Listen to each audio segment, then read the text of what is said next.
Okay. Well, Hold on. 1, 2, 3. welcome to the Real Super Geeks special podcast. We're going to be talking again about the revelations about Axanar, the CBS settlement, the lawsuit, Alec Peters versus Paul Jenkins, the third ex-director of Axanar. We're going to be looking at some breaking news today on yet more Alec Peters legal actions, and also a surprise apology today from Chief Apologist Jonathan Lane. I'm joined today by a number of folks. I'm going to move to introduce here in just a second, starting with our stalwart producer. Oh, I was going to start with Justin just because I want to see if there's nothing. We'll get to you in a second, Jason. Justin, do we have an intro we're going Yes. to? Okay, let's cut to that, and then I'll start introducing everybody. We almost didn't do the enemy open army. And again, welcome to the Real Super Geeks. Justin Burton is our stalwart producer. Thank you for joining us, Justin. Also joining us today is Jason Kovalik from Utah, also known as Ensign Beard Fasse. Jason is a longtime hater, apparently, who has also had death wished upon him by Alec Peters and company. We're also joined again by attorney and writer Janet Gershon-Siegel from Boston, who's going to be sharing her wit and wisdom with us today as well. And of course, I'm not sure if you're wearing pants tonight or not, Sean, but he is Alec Peters' chief irritant. How are you, Sean? Yeah, I'd like to talk about that. I was wearing pants. My wife just apparently took them from me by demanding that I give her $600, which I am now inclined to do because when I said, I don't know about that, she says 8. And so now I have lost my pants for no reason. Still unclear on the logistics of what you just said. Wait. Wait. Your wife just took your pants, and you're still here talking to us? Are you going to pull a Jeffrey Toobin? This is what I want to know. Don't do CNN. Don't do I CNN. like how, Janet, I like how you said pull a Jeffrey Toobin. That how appropriate. How appropriate. Only Jeffrey pulls a Jeffrey Toobin. Welcome Also to joining. Super Geeks, where we're always paperless. Okay, we're going to keep this moving along. Also joining us from Colorado is Travis Linton, one of the admins of Facebook's largest Star Trek group, and of course his pal Lane, the otter Pokemon, and whom I have a huge crush on. And I think that's everyone, yes, that's joining us today. So let me tell you a little bit about what we're going to be doing and in what order today. Although we will be doing a little bit of skipping around depending on... Can I just say one thing, Carlos? You yeah. called earlier. Sure. 3 directors. The 3 directors. Andrew, you. Andrew. Did you see? You're reading Andrew's. Andrew, Y'all you weird. scoundrel. Yeah, y'all weird. Just I'm with legal Travis and Lane on humor. this one. Legal humor, folks. And how many employees at this point? This will 30 not be on the plus? test. Yeah, I'm not sure. Anyway, so we're going to be going through allegation by allegation that Alec Peters has made against Paul Jenkins and Meta Studios in his lawsuit, and the documentary evidence that Paul Jenkins provides as exhibits in his answer and counterclaim, refuting each one of these allegations. So we're going to be going through that and getting commentary from everyone. And of course, we've got Janet here to make sure that we don't go too far astray from the law. And Andrew Blake Schmidt, of course, is watching so that he can kvetch as necessary. So we're all looking forward to that. And I will periodically pop his comments up on screen for our enjoyment and amusement and everybody else's. And edification. Don't forget edification. Also, we are going to be talking about the CBS settlement and going through some of its specific provisions that have been in breach by Alec Peters, apparently, for years now, and we'll be going through those. And then we've got breaking news, which includes Jonathan Lane's apology and the reaction to that today, all day. Let's be nice. And also, don't worry, I'm the one who's getting excoriated online for standing up for him. So, you know, I'm going to do the same thing here. It's I'm all going to your do the fault, same thing bro. here. Bad And then Finally, we've got some breaking news on the lawsuit by Alec Peters against his former employees and loyalists Jared Hunt and Dean Newberry over the sale of the Enterprise E, which you may recall was a thing he tried to sue Tiana Armstrong for, and that suit was settled out of court. Okay, so let's go ahead and start with the counterclaim and the answer, which looks at pretty critically at some of the things that Alec Peters has been alleging about Paul Jenkins in his legal complaint. So the first one is from paragraph 8, if you've got the legal complaint in front of you, which of course I do right here on my other screen, Hang on. where The link in chat. where Alec Peters claims that he has always been the dominant author of the nonprofit Star Trek fan film production known as Axanar, and online on his live streams, various other places, also quoted in the exhibit, Paul Jenkins' exhibits, is where he states that Paul was not the author of the script. I was. He merely edited it, to which I graciously was willing to give him a co-writer credit. Alec Peters, of course, is well known for his graciousness. Right. So, so I'm going to throw this one out there as a question, starting with you, Sean. So, as far as the authorship of Axanar, the two parts that were to have been produced, how well do you think Alec Peters' claims here stack up with what we know from other realities? Well, looking at the exhibits alone, Paul has included he's got the script itself, and all that pink in there, that's all Paul's work. So that's not editing, that's rewriting is what that is. And so this notion is, it's provably false on its face. So I'm not, but it's not particularly surprising that he would try to run with that, as if Paul doesn't have proof or something. Yeah, I'd like to make a note that Paul Jenkins, like most professional writers, uses Final Draft, which is one of the two leading screenwriting software out on the market, and and all of the leading software allows you to do this. It allows you to keep track of changes, alterations, to make notes, etc. on a script as it's being worked, as it goes from version to version to version. And so consequently, Paul Jenkins was able to... Uh-oh. Oh, no. Technical difficulties, everybody. All righty, this happens. This is what we call a Skype moment.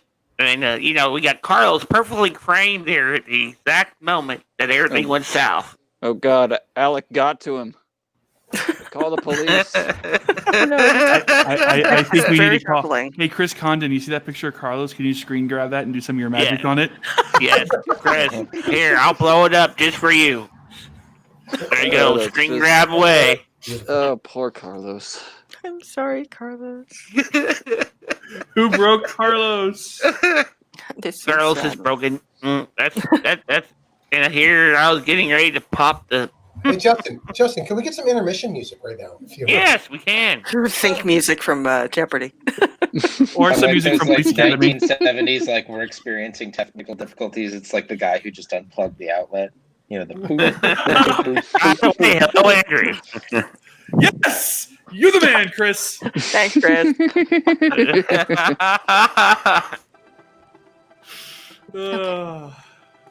All right, then. All right. So wait a minute. Is this too fast? Yes, it's just the instrumental. It's fine. It's fine.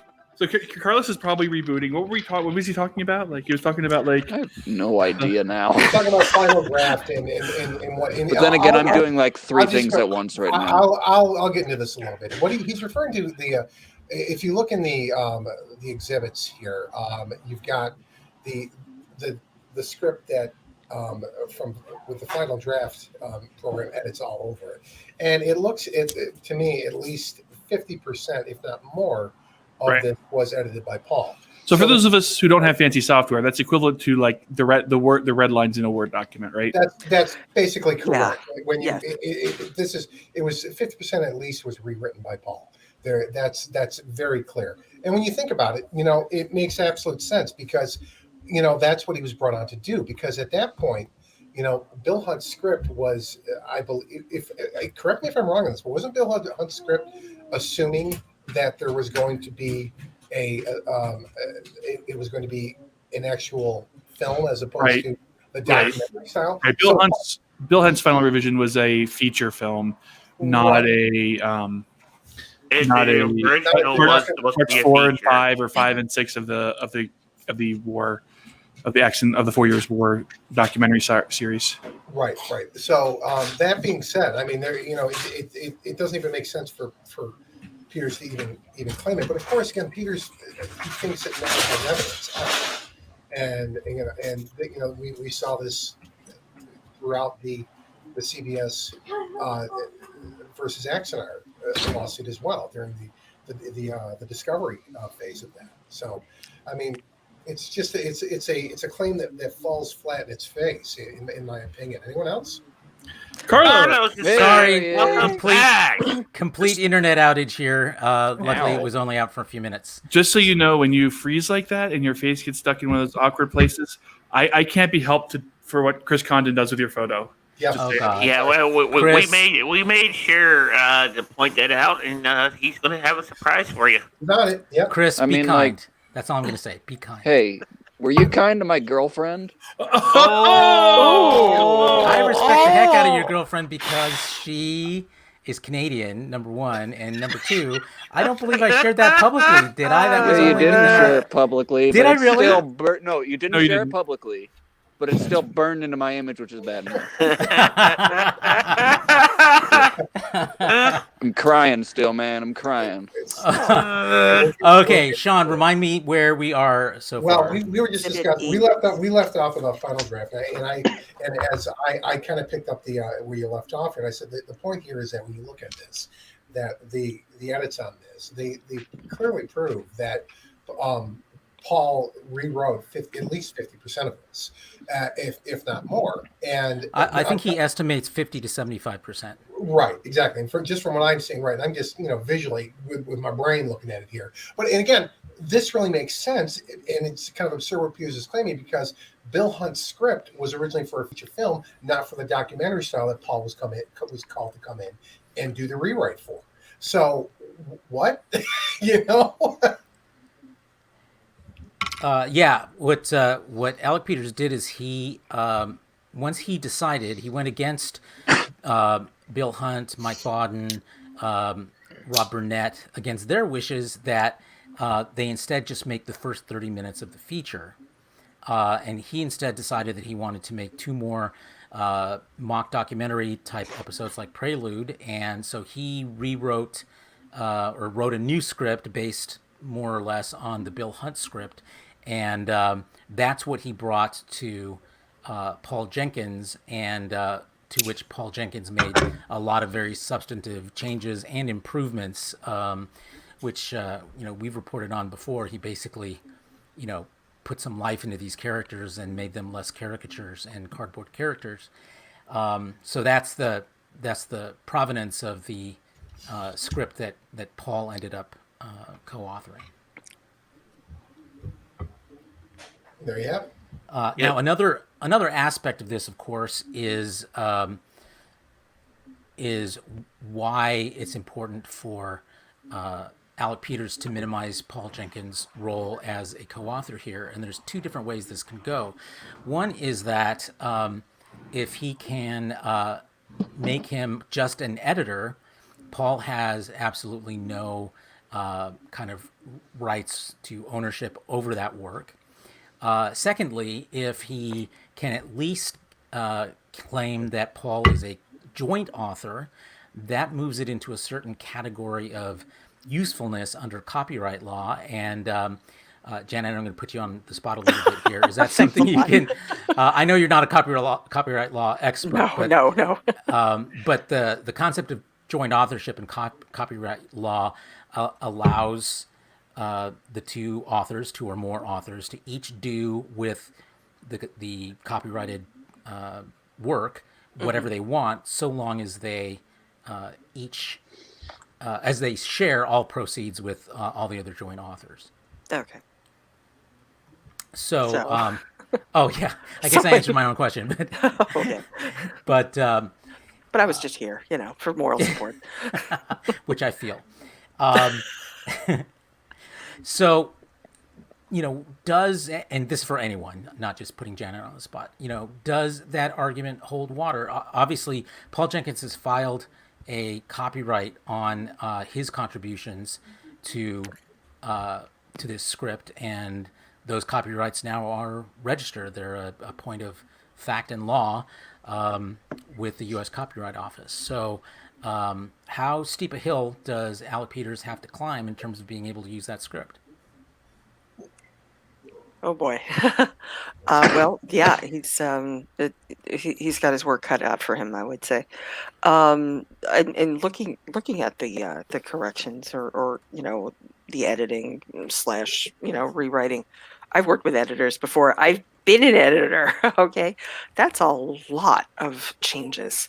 That's not just an editor. That's somebody who certainly rises at least to the level of a co-author. Absolutely. And you can tell it on its face. Yeah, it's kind of like when you look at it. It's kind of like, I imagine that's the process when William Shatner writes a novel and James and the Reeve Stevens go back and they edit out all of William Shatner's terrible writing to make it a novel. I kind of get that's the process there in that. But the other side of this too is that what I find so particularly interesting is that the claim that Peters makes really about his role in this really has nothing to do with his claim for relief. This is a defamation claim. This has nothing to do with that I can see with Peters giving credit or not credit to Paul for this. I mean, does it really? I mean, I think he's trying to make the claim that by registering a copyright, he is defaming Alec Peters by essentially saying he's not the author of his own script. Well, that's absurd. I guess my question is: does Paul have any documentation to support the assertion that he was going to be a co-writer? I think the website covers it, right? The Axanar website has him listed as a co-writer. Yep. So I mean, I think then, even if Alec was saying it was generous, it doesn't matter. He credited him as a co-writer. Do we? I mean, it would not SAG. I mean, is Paul a The member Writers of Guild. Is Writers Paul a Guild. member of the Writers Guild, and would they have some kind of say in this? They WGA. wouldn't, because Axanar is not a signatory under Okay. the collective bargaining agreement. But we do know that Peters has, over the years since Paul Jenkins joined, has made many, many public pronouncements about his role as co-writer and how substantive it was. We have a email from Alec Peters to actor Gary Graham, who was to play Saval. Gary Graham, of course, has since left the project, in which he tells him about Paul. He loves Axanar and has rewritten the script for the 30 minutes, not edited, not given it a once-over, not a polish. That he has rewritten it, and I think that's pretty conclusive back when it counted that Alec Peters was touting Paul Jenkins' contributions to Axanar far and wide. Then, I mean, realistically, then I don't see if you're saying someone's a co-writer, if you've said it publicly, And graciously, and if you've used that name recognition or that name in order to leverage talent to come work for you, or to reassure talent to come work for you, I don't see how Alec can walk that back. I mean, it would take some, again, having something in writing is the most powerful way to prove it. we have some of that with the internet. I don't know. Would a judge or jury, would a judge ruling on motions, and would a jury who would eventually rule in this case, view that as such? I have a hard time thinking if you grabbed a jury of Atlantans and they, and the preponderance of evidence is put in front of them, I think they would say, well, no, you said that this guy was a co-writer, so that means he gets copyright credit on it. Well, look, here's the thing. In my opinion, a registration of a copyright, okay, in and of itself, is simply a claim that you own said property, a legal claim that you own said intellectual property. Okay, I am not seeing any way whatsoever that in any stretch of the imagination that would arise to the level of defamation. That's simply my opinion. Is this is mine, and I'm registering it with the federal government accordingly. That's not actionable. The fact that you have a good faith basis for it. That's correct. Well, yeah, and it's also, what's the remedy for this? I mean, what's the true remedy here, and what's your cause of action? It's not a defamation claim. It's it's to challenge the copyright. Right. That's exactly it, Jen. And notice if we take a look at Alec's prayer for relief, it mentions nothing about relinquishing the copyright. Well, because this court wouldn't have the power to do it; only a federal court would. That's correct. So, which we're full circle here to this is a stupid thing to claim. Right. And seriously, he should just make the movie with the script. Yeah, that and would be a federal issue. Yeah. Right. I mean, he knows Jenkins' situation. Right. He knows that realistically, Jenkins doesn't have the money to mount a federal copyright. If I Good. Go ahead, Andrew. Can I jump in for a sec? Yeah. I was going to say, I think more or less what this is, and kind of looking at the cases, it seems like both sides wanted to sue for copyright infringement, and then somehow the idea just got lost along the way. Because from what we've seen with Peter's attorney, versed in intellectual property, Jenkins has hired a firm that specializes in intellectual property, but they're mainly just dealing with tort/business law at this point. I think the notion of everything with the copyright right now is just a lot of posturing back and forth. And the thing about it is you can't really enforce, we won't really know the status of the rights until either one, well, in essence, somebody makes the movie based upon that script and then it becomes actionable. Because I don't think either party wants to have another lawsuit going right now that has to start in federal court to either get declaratory relief that their copyright is valid or sue to state that their copyright is not valid. And then for Peters, that presents the issue in the CBS settlement where he's not allowed to assert copyright in any of the Axanar works, I believe, including the script. But that's So my it's kind point. of who shot first. Yeah. But that's my point, Andrew, though, is that like the likelihood of Paul enforcing his lawsuit in federal court is really low. I mean, he isn't a man of much means, right? I mean, he's got work and he's, but he has his own life. And so he didn't ask for this lawsuit. It's not something he brought. It was something that was brought to his door. I think that Alec could have gone and made that trip, and I don't think Paul would have sued him. I think he would have just, whatever. I know it's a risk, right? But it's always a risk, right? There's always a risk that someone's going to sue you for something. But I don't think it's a high enough risk. I think he could have made the script as is. But my opinion is he doesn't want to make this movie. Yeah, I mean that's clear. Back to I understand completely why they did this. The registration is a preemptive strike, is what it comes down to, because it completely ties Alec's hands. The problem Alec has is that if he were to go ahead and use that footage that was used on this, that Meta is going to and Paul Jenkins are going to immediately hit it with a copyright strike, where no matter where it's posted, and then it becomes up to Alec to dispute that, and he can't. Is the problem he has. So I mean, it's really I look at the copyright registration as more of a gambit more than anything else, because it completely locks Alec up. You can't do anything with this. But it's like the things that have been done with certain. I mean, like the idea that if Jenkins were to file a DCMA with YouTube and have it pulled down, Alec can dispute that, and then it becomes a tort, and then Jenkins has to decide if he wants to take it to wants to bring action or not. That's correct. The YouTube process that you're describing essentially lets each side make their claim, and then if Alec disputes it, then YouTube restores it, but then they have to go to court. Yep. And the court decides finally.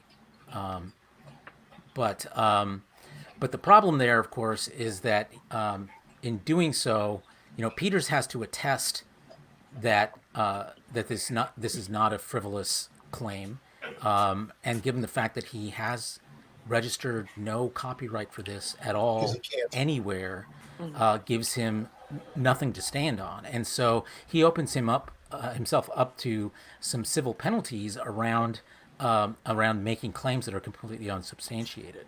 That and the fact that in that affidavit that he has to attest to for the dispute, he has to claim that he has rights to that, which he cannot do per the settlement. Well, technically he could. It's just then a matter of CBS coming in and asserting their rights under the settlement. That's exactly it. Right. Right. And unfortunately, violated that settlement. Why stop now? Right. I mean, you can assert that all you want, but at the end and of for the a day, penny and for a pound. at the end of the day, it's like what Jason says. This is all the upside for Peters of this is that he gets to claim to be a victim and try to raise more money. That's the upside for him. We hear that a lot, and I'm curious what the rest of you think about his potential success at being able to play the victim and encourage, in a way, as a means to encourage increased fundraising. Do we think that's going to work? Who wants to start? Travis, go ahead. Go ahead, Travis. I mean, like, I really can only see that approach happening and being successful so many times. How many times has he done this now? Like, I haven't been following the case for super long time, but I mean, it just it seems like every other month there's another, oh, this happened, we need money, could you just help a guy out, that kind of thing. And it just I don't see it happening forever. I mean, he gets donations when it happens, but they go downhill super fast from what I can tell. Yeah, it's definitely diminishing returns. If you look at his current crowdfunding venues, Patreon, that's been trending downward all year. And in fact, the only way he's been able to keep up with the rent on his warehouse in Georgia is by leasing out a portion of that warehouse. So he's actually delivering less to the people who are backing him in order to be able to make the rent, because he's reduced the amount of available space for Axanar to use. And then his crowdfunding on Ares Digital, and also I learned today he has the domain name axanardonors.com. Really? Yes. Isn't that interesting? That takes you to the same place, to Ares Digital 3.0, but it's an interesting domain name to put in use, given what the settlement says specifically about creating third-party websites in order to raise money publicly. And Now, It's question: Have specifically it's been verified that this is actually his domain and not someone Well, else's? it doesn't matter. Ares Digital is a public website. People Yes. can access publicly that solicits donation. This was specifically called out in the settlement, which we'll get to later, as being a no-no. It was basically saying you can't use crowdfunding campaign. These crowdfunding websites, it names Indiegogo, Kickstarter, GoFundMe, but then it also says No donor store. And then it says other publicly available websites for the purpose or solicitation of donations. it's pretty comprehensive. I also can't help but feel like he's asking for crowd donations during one of the hardest financial periods this country has right now. I mean, everybody is struggling with the pandemic and people getting evicted and everything like that. It's just like, dude, like, He doesn't care about that. Back off. He don't And- care. and- All he cares about is money and making sure he can support his. No, I mean, I guess my point- his hobby. my point kind of is like, if he's going to be like depending on donations, especially during a time like this, I don't know how much people are going to be able to give if they're smart. Well, that's why we've been seeing the donations go down all year. Yeah. By the way, I did look up the Who Is registration on axanardonors.com, and it is registered by PropWorks in Georgia. So that Really? is- Gee, I wonder wait a minute. who that is. PropWorks is still go. Is it still a thing? yeah, of there's- course. You know, since I raised the thing to begin with, I just want to say I don't necessarily think that Alec is in this for the money. Obviously, I think the money is a perk. In my humble opinion, in my I'm not a board certified psychiatrist or any interest in imagination. I think Alec finds certain privilege, certain stature in being a Star Trek producer, and I believe that realistically, at the end of the day, his goal is to perpetually be the Star Trek user. When we get to the settlement later, we'll see that he really can't do that when Axanar's done, and I think that in my personal opinion, this is the longer he stretches this out, the longer he can continue to use to feed his ego and remain relevant within the Star Trek community fan base. I completely agree. I can't. Yep. Validation. You hit it on the nose. Yeah, validation. It's validation, just like the validation that Jonathan Lane needs with his blog and by sucking up to Peters. So I mean, it's the same thing. It's High do we- school. It's do we high wanna- school. Do we want Not to even talk about that, it's junior high. Jonathan Lane at this point? no. If you want to bring it up, go ahead. I mean, if we want to talk about it right now, I mean, Well, it was breaking news today, so I don't want it to wait too long because, we want people to be able to learn about it. So, Sure.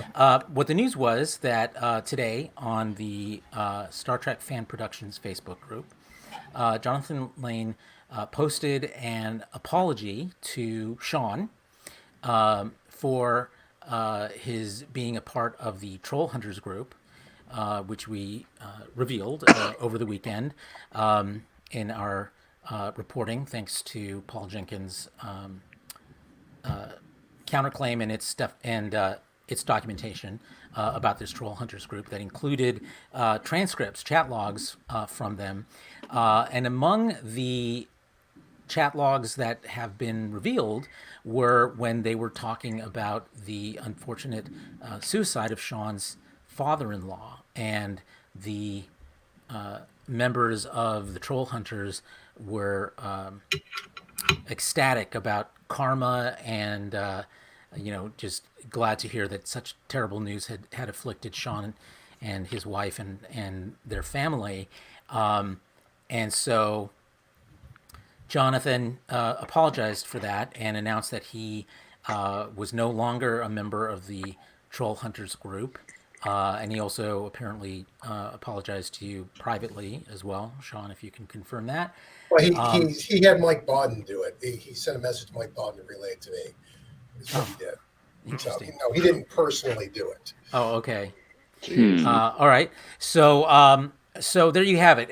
So the reaction to that, and I'd love to hear you all's reaction to that. The reaction to that was that it wasn't enough, essentially, that and that he has not repudiated Alec Peters or Axanar in any overt kind of way, so that even though he's left the Troll Hunters, it sounds like he's still as much an advocate for Axanar as ever, despite Alec Peters' behavior and those of his supporters, fiercest supporters. So is this enough? Is this a real... I got into a tiff with a couple of people online in which I said, look, I mean, I'm going to give him the benefit of the doubt. If this is a first step, if it leads to a second step where he distances himself or repudiates Axanar and Alec Peters, then I want to make sure he has room to do that. Dave Gallanter says it's self-serving, and if that's the end of his actions in this regard, and if that's true, then I totally agree with Dave and with the people who are criticizing my stance earlier today. But again, I want to give him space to be able to do the right thing here, and coming down too hard on him in a way that makes his shields, his defenses, raises his defenses, I think will end up being counterproductive. So that was the stance I took. What do you guys think? Well, I responded pretty quick. I responded today, and my response was pretty plain. Listen, I'm one of the people. When we look at the other troll hunter logs that weren't part of Jenkins' settlement, I was one of the people that was mentioned of being, he needs to die too. And what I said to Jonathan was, listen, that's a wife without a husband. That's a father without a son, or a son without a father, over a fan film. And to understand like that, put that in perspective. Like these people are so upset that we want accountability in this project, that we want transparency. We want to know where the money was spent, and so they're so upset at that they're willing to harass, talk about blackmail, talk about murder, talk about, even if in jest, it's disgusting. And, there was a point in time when on our side, somebody was doing something that was totally and completely unacceptable, harassing a member that was an Axanar supporter, and I called it out. I actually left the groups for a little bit. Sean got mad at me. Sean private messaged me. He's like, what, why'd you do that? Like, I would have dealt with it. I'm like, no, this has to be dealt with publicly. And we see none of that. Like, he was part of this group. He saw it go on. He didn't say much. Like he kind of said some stuff, but not, he kind of was taking Jenkins' side in some of the stuff, but he didn't, in this apology. I mean, I think he owes people, if he wants to be honest, if he wants to be intellectually honest, he owes a full-throated repudiation of the actions that were going in that chat.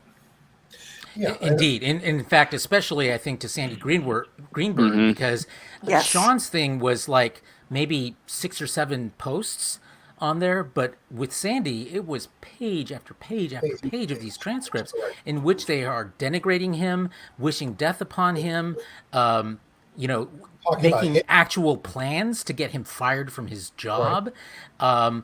And there's nary an apology so far for Sandy. There's one thing about our group: if any of us ever go too far, either Sean or you, Carlos, are quick to be like, "Hey, no, stop."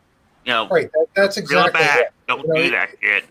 As I pointed out with Sandy, here's the thing: what you got to remember when reading that is that the getting Sandy fired was the fallback position because they didn't know anybody that could take him out in that discussion. Okay, please keep that in mind when you read that. Okay, that's how horrifying that was.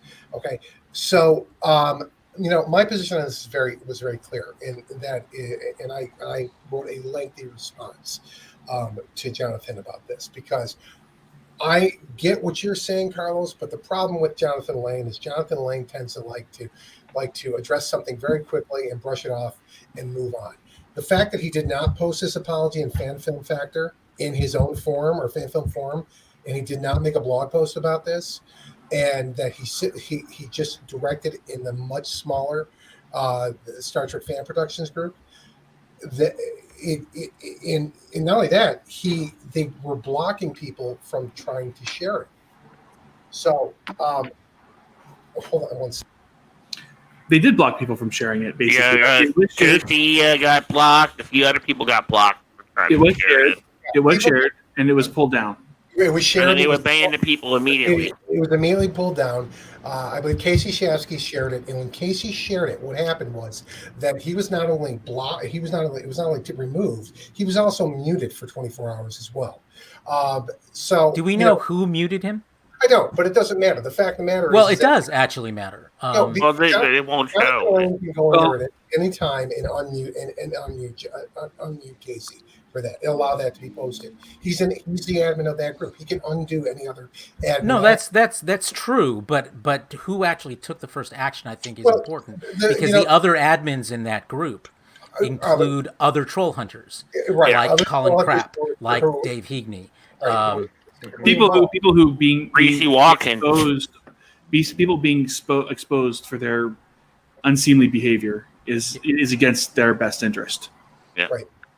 So And Can- that he wouldn't done that because he couldn't see who done it because he was blocked from seeing who actually did the action. we're not going to acknowledge who did that, okay? But my point here with on that is that I have a hard time any sincerity about this, because the fact of the matter is, it's like I said in my response to him, is that, look, Jonathan, you were not involved in that conversation, and in the when talking about my late father-in-law, you were not involved. You were quote unquote the voice of reason. But here's the problem I have, is that you have been in that group since the beginning. You have seen the vile things that I have seen, because I have months and months and months and months and months of their logs. As I stated before, it took me 8 hours to read their logs. Okay. Oh my god. Oh my God! Wow. This is all they do. Okay. They sit in this group, and they simply they conspire in ways to hurt people. All right. So Jonathan saw this going down for 4 or 5 years and did nothing. Okay. And it's only when he's been caught, because it's been laid out there in public that he was actually in this group, that he is now taking this modest stand. If at the end of the day, he still supports Alec Peters, and he still supports all the people that were involved in that, even if he doesn't support them on this particular thing. So, quite frankly, I'm more than happy to give him room. But the reason I gave the response I did was to hopefully make him dwell on this a little bit and understand this ain't going away, because there's a lot more to reveal in those chat logs that have his name that's for sure. all over. Yes. And for the It's record, only Can I jump beginning. in? And for the record, Sean, I want to say that I thought your response was pretty well measured, and I think appropriate, given the fact that you were the focus of that discussion by those troll hunters. So Andrew, did you sorry, say what? something? Yeah, I just wanted to comment on this. I think in terms of the two camps and kind of what we've seen, obviously there's the pro Axanar camp and then the quote unquote haters. But I will say, in terms of Axamonitor, in the 5 years it's been around, I think it kind of goes to the notion, at least for Carlos and Sean being admins of this group, a team is only as strong as its weakest player. And I feel like, having been a member of that group for quite a while, the notion I've always seen is if somebody crosses the line, they're given a warning and then reprimanded. Whereas with regard to the pro Axanar people, it's pretty much open season on anyone. And I think that's a lot of what we've seen. And I think it kind of goes to the notion that obviously the core issue with the Axamonitor group is not wishing harm or death or any other unsavory demise for anyone, but saying this person we feel has engaged in acts that have been untruthful, deceitful, whatever other adjective you'd like, and we want to serve as a bulwark to bring knowledge of that to people so it doesn't keep happening. That said, on the other side, instead of just engaging in a discourse of, well, why do you think this, why not, it just results in ad hominem attacks. And I think we've seen that kind of across the spectrum. And a lot of times, even when Axamonitor has presented evidence, usually from the other side, it just devolves into personal attacks. Because, and from what I've seen with Carlos in his articles, he always provides evidence to support what he's saying. But a lot of times, if you go to the other side, it's not a refutation. It's just, oh, they're liars. They're just jealous of me. I'm up, I've got free rent in their head and stuff like that. And then also at the same time, just these out of nowhere attacks. I mean, Sean, how many times has Alec or his girlfriend girlfriend claim that you're an awful father and you don't love your children and you're not there for them. I mean, Right. it's more times than I can probably count on all my fingers and toes. So I think the notion of number one, how Axamonitor composes itself, how Axamonitor composes itself and reins people in, and then the other side not wanting to engage in a discourse or putting forth accusations without any support really speaks to the content of their character instead of ours, or instead of Axamonitor's. So just wanted to put that out there. Thank you. Mark brings up a very good point right here, by the way. You know, one of the things I'd like to get your opinions on is the psychology behind Jonathan's staying with Axanar, staying with Alec Peters, given the fact that, you know, yes, Jonathan raised his voice to say this isn't smart for us to do, or it's not the right thing to do, or we should stop doing this, or whatever. And, you know, as Sean can document from the additional years of chat logs that he has access to, this has happened before. And in every instance, Alec Peters smacks him down. Like, he calls him Mr. Negative, he insults his wife, and so forth. And, you know, I just don't understand the psychology around sticking with someone who disrespects you like that in front of other people, and not just you, but your wife. What is that about? Well, it's like high school. I said something about like this earlier. You know, you have the one bully that has a circle of friends. They all know what this bully is doing is wrong, but they're afraid to stand up to him, because if they do, then they're out of the circle of friends and they're out of the group. And that's the same situation we see with this. If anyone stands up to Alec, they're instantly cast out, as was the case with, you know, Mayhew and many others that we now have in our circle. You know, they stood up to Alec and they got tossed out because they did so. That's exactly what Jonathan is afraid of. He's afraid he'll lose what friends he does have if he stands up to Alec. There's something, I can't remember what it was a couple of weeks ago that Lane posted that, you know, his response basically told me that all he did with it was he validated the notion that I've had for some time, is that the man is desperate for validation from Alec Peters, from fan filmmakers, from this niche of a niche community, and, you know, to an extent, the Star Trek community in general. If you've seen his overinflated Memory Alpha page, it's quite revealing that he wrote himself about, you know, because he did some work with a book and a video game back in the late 90s, but it's the way he presents it. It's that he has more influence than he really does. He made a big deal about back when the What We Left Behind documentary was offering perks. They offered, I think, if you paid $150, you get to have a phone call with Ira Stephen Bear. Well, he turned that into an interview. Like, he got some exclusive interview for Fan Film Factor when it was just a perk of a donation. So I see Lane as having a desperate need for validation, and he's looking at it from the absolute wrong corners. Look, man, you got a wife, you got kids, you got family. That's where I find my validation from. You know, that's what keeps me going every day. It never even occurred to me that you know, being the lapdog for Alec Peters is where I should seek my validation. But I see this trend not just with him. I see it with the core believers as well, the Colin Crapps of the world, the Dave Hagleys, the John Teslers, the going down the list here. So it's not necessarily surprising, but it's just, I guess it's hard to fathom for people with normal psychology, I guess. Well, I mean, you gotta give Tesla credit today. He did come out, you know, straight out denounce what was said about you. Yeah, but then he backpedaled right away. Yeah, and then he backed out right away. And yeah, there's a psychology here that, I mean, that, you know, people may not have been involved with, but, you know, I grew up, you know, Pentecostal Christian. You know, I live now in the land of, you know, LDS. And so there is this sense of community it's cultish is what it is. It's this sense of belonging, and it's not cultish necessarily bad.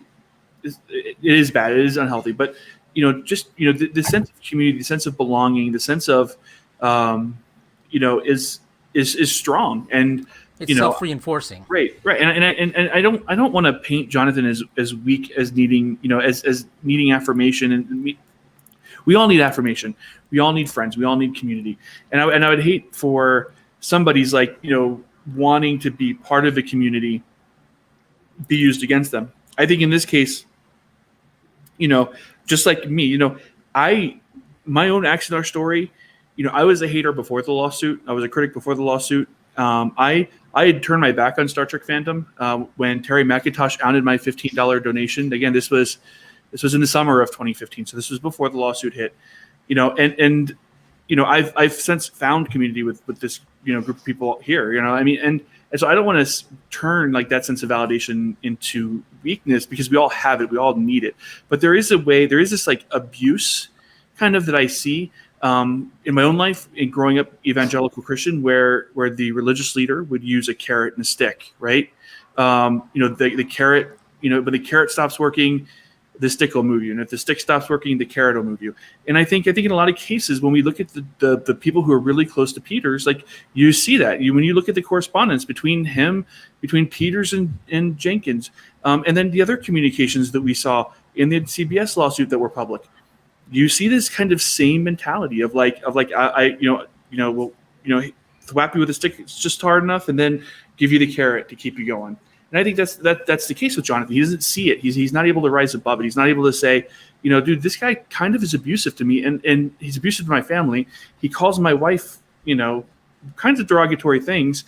I don't need it, and that's the unfortunate part. Right, and that's the unfortunate part, is that he does need it. Let Janet jump in here. Go ahead, Janet. No, that's okay. Because Mark Haynes made a great point earlier, which was that it's like battered spouse syndrome, and Yes. and this is actually where Carlos is talking about giving him some room to try to push him in the direction nicely of denouncing Peters, because if we all jump on him immediately, then he's just gonna he's just going to jump back in his shell, and that's very much an issue with battered spouses. Is I think I really feel that there's a feeling that you made this big decision in your life, and that and it's your ego is tied up in it, your maturity is tied up in it, your sense of self is tied up in it, and when that starts to crumble, then it's you need someone to tell you that it's okay, that you made an error, but now we're going to fix that. Now it's going to get better. Things are going to get better. And if we in this instance, if he's trying to come towards the light, and we keep telling it's what took you so long, why the hell didn't you do this earlier? I think he's just gonna crawl back, and because there's it is the carrot and the stick. It absolutely is, and it's there's nothing so lovely and loving and wonderful as an abuser who's been caught and is doing the nice honeymoon thing in order to keep the relationship going and to keep the tie from being severed. Yeah, I think you're right. I mean, with battered spouses, I think we know that they only leave when there's somewhere safe for them to go. Yes. Yes. And otherwise, it's much more an instance of, this may be bad, but it's a bad I know. It's a bad that I've learned how to manage. The fear of the unknown is much greater than the fear of the abuser. And I think that's what we're seeing here, is that, arguably, Jonathan doesn't need Alec Peters anymore. Jonathan has proved that he, that there are people who want to read his coverage of the fan film community in general. He's proved that he is more capable than Alec Peters of putting together a 15-minute film for very little money and And bringing in completing it. actual. Yes, Yeah, and and well, finishing it. almost finish it. It's almost finished, but It's almost close there, but enough. he's closer than Alec. He's closer than Alec. Yeah, much closer. So he's proved that he doesn't need Alec Peters anymore. He just needs to understand that that's what he's proven in order to go. I think when Interlude, his film project, comes out, hopefully the reaction, hopefully the quality of it is high enough that the reaction will give him enough of a sense of self-esteem that he doesn't need. Well, He solid game realizes plan. he doesn't need Alec anymore. Yeah. Yeah, I think it'll be, for him, I think that will, hopefully give him, the out he needs.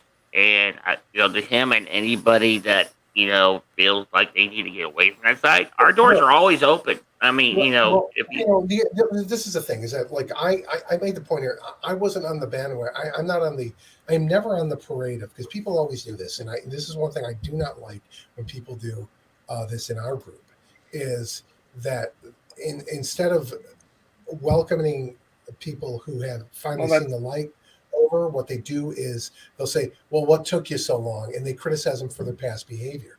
Whereas my position is, look, if they're finally seeing the light, then we should be welcoming of them. What I'm concerned about with Jonathan is that, I think is another problem here. Jonathan is well aware of how Alec treats people who have, quote unquote, betrayed him. So, that's got to be in the back of your mind if you're thinking of if you're ever thinking of jumping ship. Not that I think that he's anywhere near that right now, but of course that has got to be a consideration. What does Alec do to me when I finally depart from this? How many people do I know that have left Axanar that I spoke to a private that want to keep their mouth shut because they are worried about retaliation? Okay. Yeah. How many people has Alec sued now that has left the production?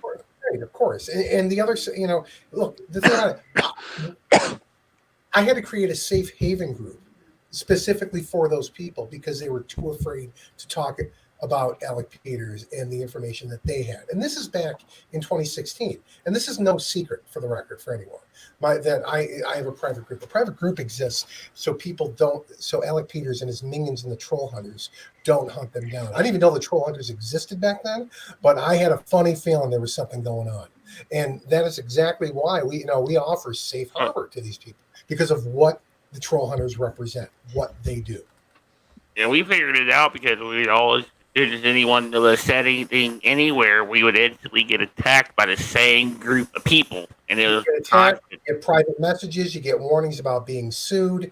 I mean, over and over again. It didn't stop. Yeah, I've been aware of the group for years because people who were members of it would talk to me. I didn't know that they were called the Troll Hunters, but I knew that there was a group of people who communicated regularly, who set strategy for how to come back, hit back against people who were standing up, to Alec Peters or questioning Axanar. Travis, you wanted to jump in. I would say I would actually argue that his the fact that he is sticking by Alec Peters isn't so, like, it's not just harming him, it's making him kind of a joke. If this is a guy who is seeking validation, I mean, he's like I'm not going to go too far into that, but I mean, like, he posts his blog in the Star Trek group, and we will allow those posts. I mean, the guy does a good job covering fan films. You guys have said that he's excellent at quoting at covering this kind of thing. But I mean, the fact that his legacy very much right now is tied to Axanar, tied to Alec Peters, the fact that he is very much, sticking by them and, singing the praises and everything, people are looking at him and they're just this guy's a joke. Like, this guy, like, he often gets laughed at in the, the Star Trek group. And I mean, I hate, like, seeing it, because I mean, like, I'm kind of with you, Carlos, on, like, I kind of, any baby step in the right direction is a good step. And when he made the apology today, I mean, like, I was like, okay, better late than never. Cool.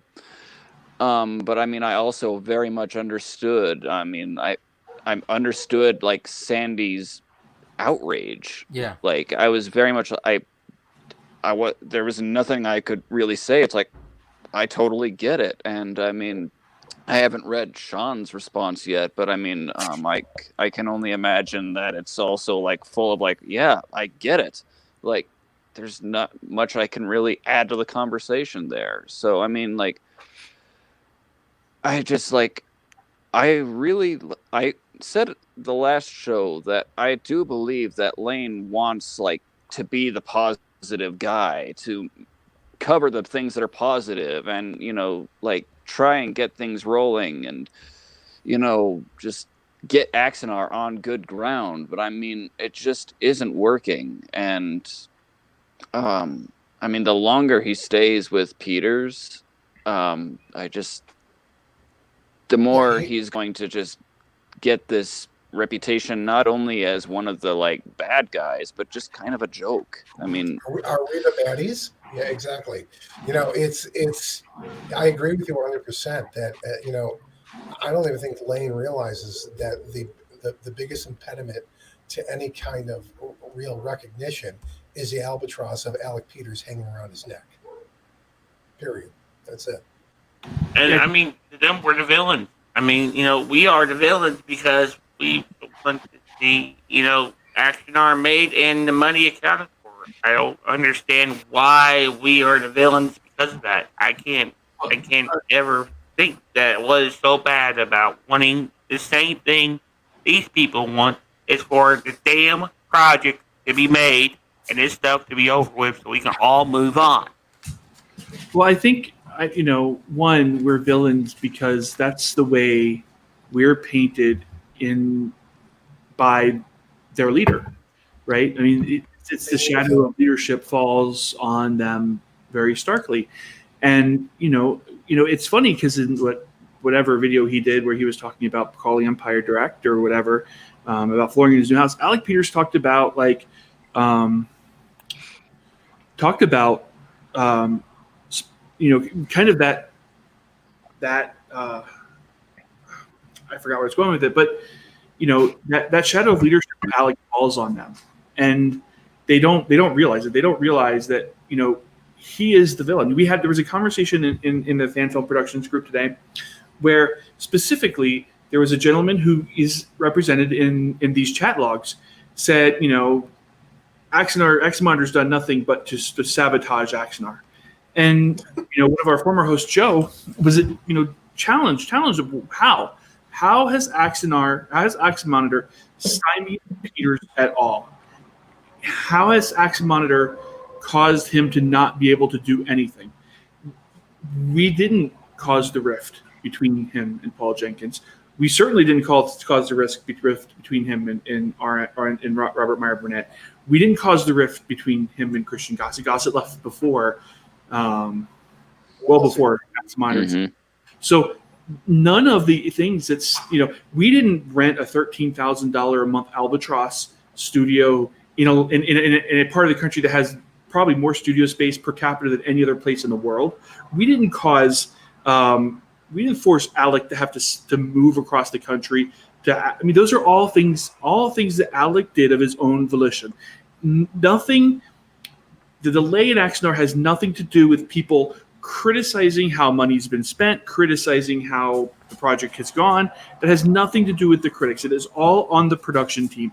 And by production team, I mean the guy at the top, because he's the common denominator. He's the common denominator between Gossett. He's the common denominator between Jenkins and Burnett and Tony Todd. And everybody who leaves this project is leaving because of him. That's, the idea that it's the haters' fault is unmitigated bullshit. Hey, Carlos, quick question while we're on this subject of this particular moment. Now, we've all heard Alex say that he had to stop the process and waste all the money while the lawsuit was going on to pay rent. Was there an order included in the settlement at all that stated that Alec had to stop production Well, No. when the lawsuit was on?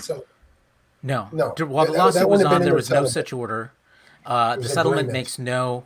makes no mention of the studio or anything. You know, why waste time and negotiating effort on something that is very obviously going to fail on its own? He was in it for $13,000 a month. No money was coming in. He was actively resisting attempts to actually make a commercial go of it. So yeah, that was inevitable, and letting Yeah. him. And I feel like that's kind of CBS's stance in general when it comes to Alec Peters and Axanar, which is why should we be spending more of our time, our effort, our resources on bringing this guy down? He's doing a fine job of it on his own. And it makes Hang on a him look second. like makes him look like a martyr if CBS does take him down. And that's what Well, they yeah, don't that's want. certainly one of the things that they're weighing in the balance here. Andrew, you were going to say something. Andrew. Andrew, Andrew, Not to be confused with Landrew of the body. Andrew. Okay, Paradox. don't tell me I didn't give you your chance, Andrew. I'm sure he's. I was going to say, sorry, I had some connectivity issues. I'm Oh, playing there you off go. my phone. There he is. Can you guys hear me? Go for Can it. you guys hear me? We hear you. Yeah. No worries. Can you hear me? We hear Yes. you. Yes, yes, yes. Can you guys hear me? Yes. All right. Yeah. Can you sorry, hear I us? had some connectivity issues. I'm still at the office. I was gonna say, kind of going to Jason's point. Uh-oh. and Oh, we lost. crap, bastard. Oh, Why is it that every time any of this is going to Jason's point, they lose connection? Alec mean, got to first it him was too? Carlos. No! Yeah. I need my No, my validation, nose is gone. it's the enormity of Ensign Beard Fussé that we just can't. It's your fault, Jason. How dare you? I'm Wow. gonna Power. say, this is kind of a dubious argument, to say the least. I mean, considering that every single day that he brings us up, we're all haters and losers and have done nothing with our lives, yet we seem to have this insane ability to keep him from making a fan film for some reason. I'm not really sure how that works. I wish he would explain it to me in all his magnificent glory. Indeed. You know, the fact of the matter, Sean, is we could probably raise all the money up he would need and give it to him, and he would still not make the fan It film. wouldn't matter. In my opinion. Well, it's- he we're has right had the on that money. point. He has had the money to make Yeah, this. he's had the before. money like how many times over at this point? I mean, it surely can't cost all this damn cash to make a 2 50-minute segment. In the fall of 2015, he had $630,000 when he said he needed $850,000. He had the money. Andrew, are you back? Yeah, what were you saying? Are you expanding on my point? How did that go? Well, I was going to say, sorry, I was still at the office and I was using my phone, which is now too hot to touch. But so Just like you, Andrew. I know, Oh, Is it getting hot in here? I know, exactly. Well, I always looked at it, Carlos. I'm just waiting for the day you lose it and do like a Dr. Frankenstein approach, because it's like take Joe Diaz's hair, my nose, Ross Bullock's eyebrows, and just like create your perfect. I don't even want to think about it. It's just. And my lack of pain. don't give Scary him, don't folks. give Chris, don't give Well, Chris Halloween that is idea. coming up. You never know. But the point I was going to say with Jason in terms of framing it as the villain is technically Axanar just operates as an excuse not to move forward. We're kind of the but for as to why they can't move the ball forward and get things done. Because in reality, and I think it's been said in other avenues, if this thing would just get made and be in the can, not necessarily on the can, there wouldn't be anything else for us to complain about, because Right. We all want the same thing. And We just we're want it not made. we're not the only ones who've pointed that out. Mhm, Do you want to know who else has pointed that out to him? Rob Burnett, mhm. Christian Gossett, Mike Boughton, and Paul Jenkins. All of these people have said to him, forget about the haters. They're not important. Just make it, and that'll shut them up. Yeah, In fact, Paul just Jenkins' roll up your response. sleeves, put your head down and do the work. In I fact, mean- I think Paul Jenkins' response is in the court documents with that. Yeah, no, statement. that's where I'm getting that. Yeah. It's right in there. Because it's kind of the notion of, all right, if this is supposed to be your big hallmark thing, and then you move on to something else, because wasn't the notion of, oh, I can't wait to be, because he's I believe said it on multiple live streams where he's like, I can't wait to be done with Axanar, that I can start making stuff that'll actually make me some money. But none of that has really come to fruition, and it always just seems that it's one step forward and two steps back.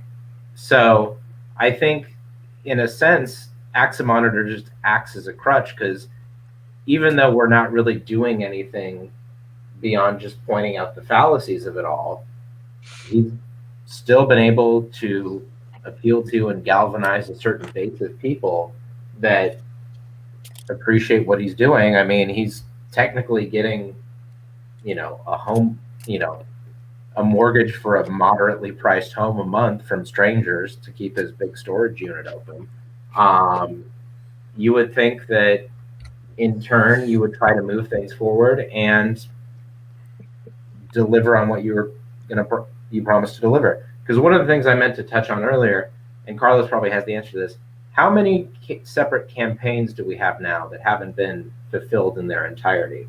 Oh, honestly, I've lost track. I think Kickstarters, I an can think of Indiegogo, the 3. Studio Indiegogo, Yeah.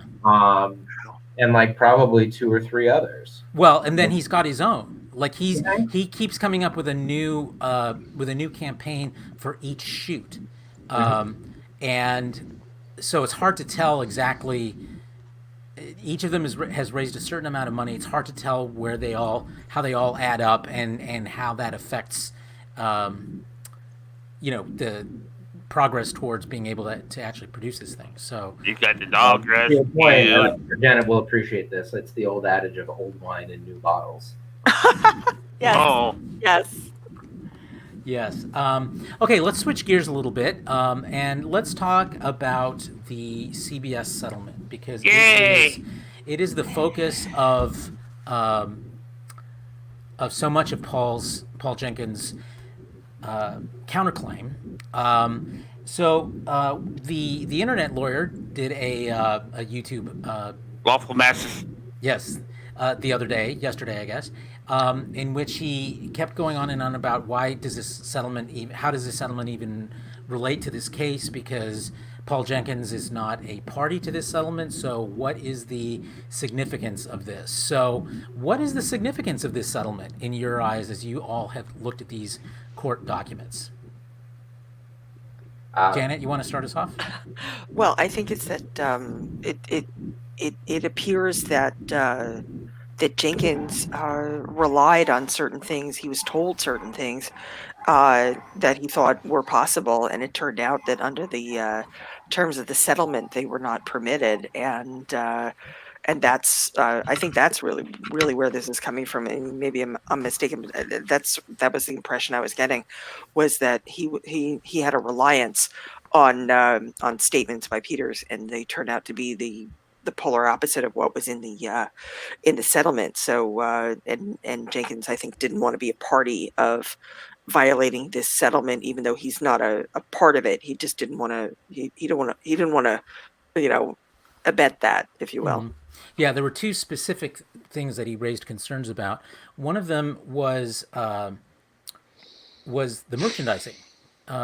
He challenged Peters several times about whether or not he was allowed to sell all this Axanar branded merchandise and Star Trek look-alike type of merchandise with the Axanar logo on it.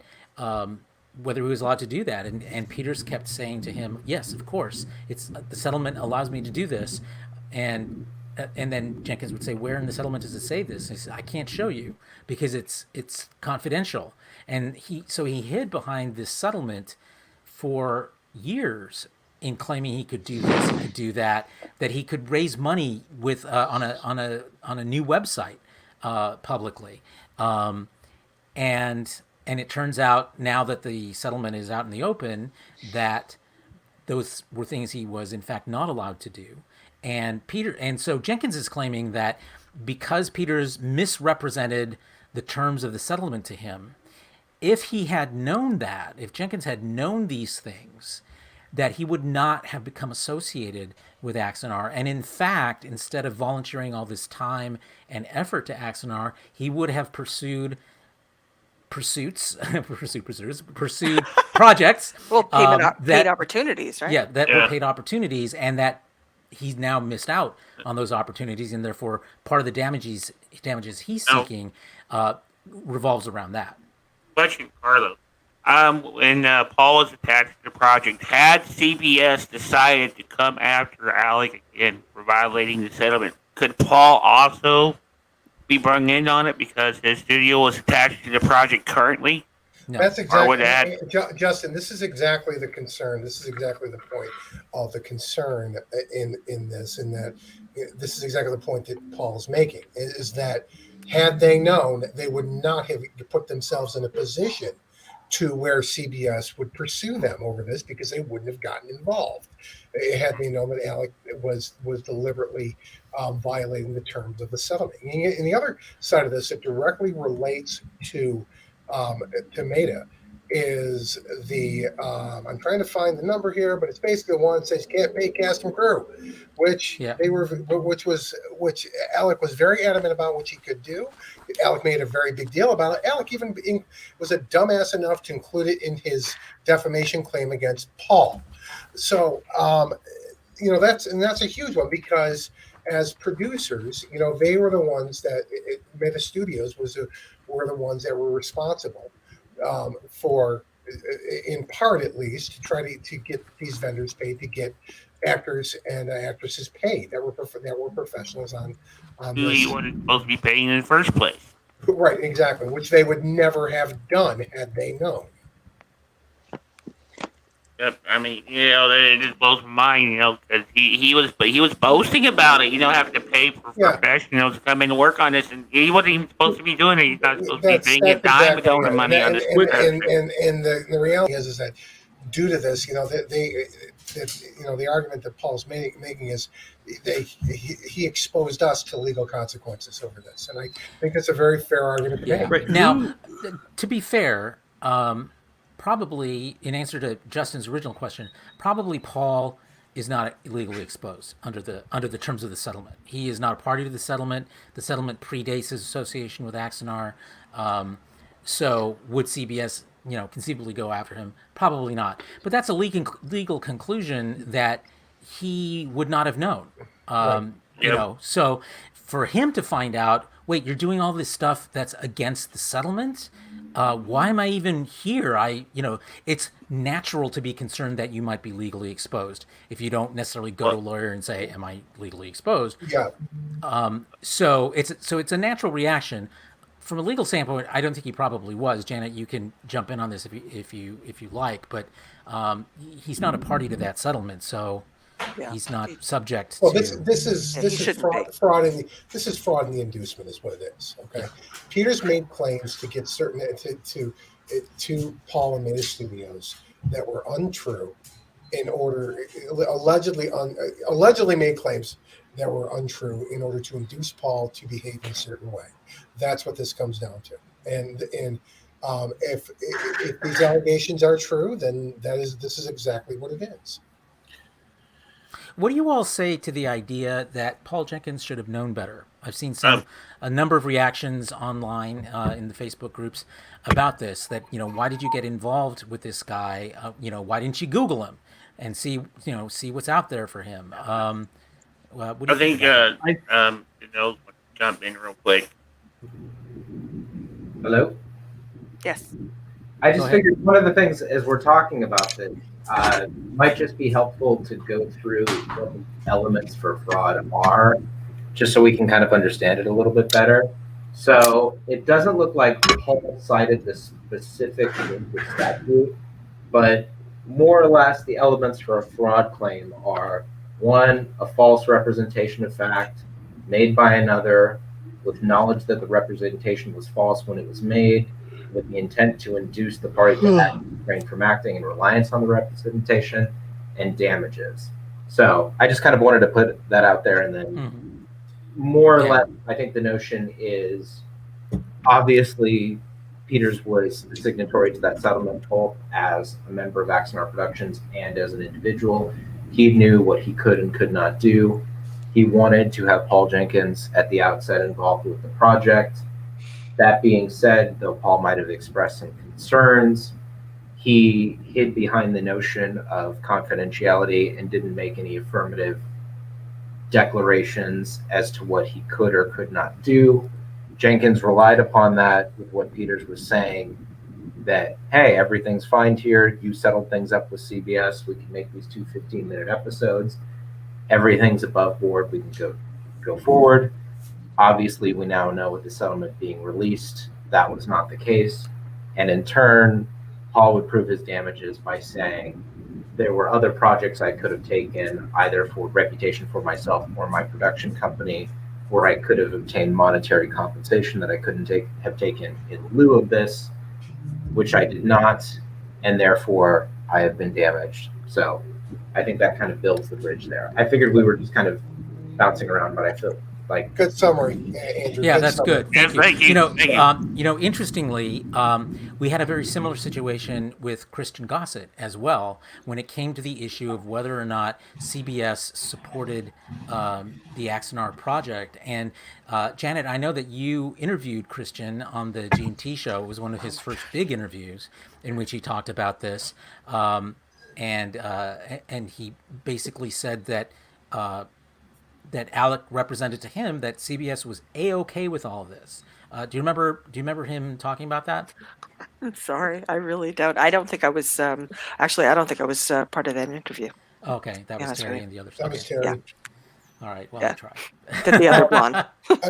I'd like to go answer the question as to, how could Paul have not seen this coming? Simple Google search. Well, here's the thing. You have to remember, Alec Peters did not seek Paul Jenkins out. Okay, what happened was that he was introduced to Paul Jenkins through a mutual friend. Okay. Now, the reality at the end of the day is that I generally don't start doing Google searches I meet through mutual friends. I don't know about the rest of you. And the other side of this, too, is that you have to consider who we're dealing with here when it comes to Alec Peters. Alec Peters gets introduced to you by a mutual friend, and then Alec Peters puts on the charm. Okay? And if there's one thing Alec Peters is good at doing, it's manipulating people. Now, you're already coming into the situation where you were introduced to each other by a mutual friend, and then you get this pitch, this song and dance from a guy who basically who you've already been told is trustworthy. So I don't see why it necessarily would require him to do much more vetting. And the fact of the matter is that we're talking about a fucking fan film. Well, yeah, I get that, Sean, but and if I was going to go just work on a fan film, would I vet the guy? Probably not.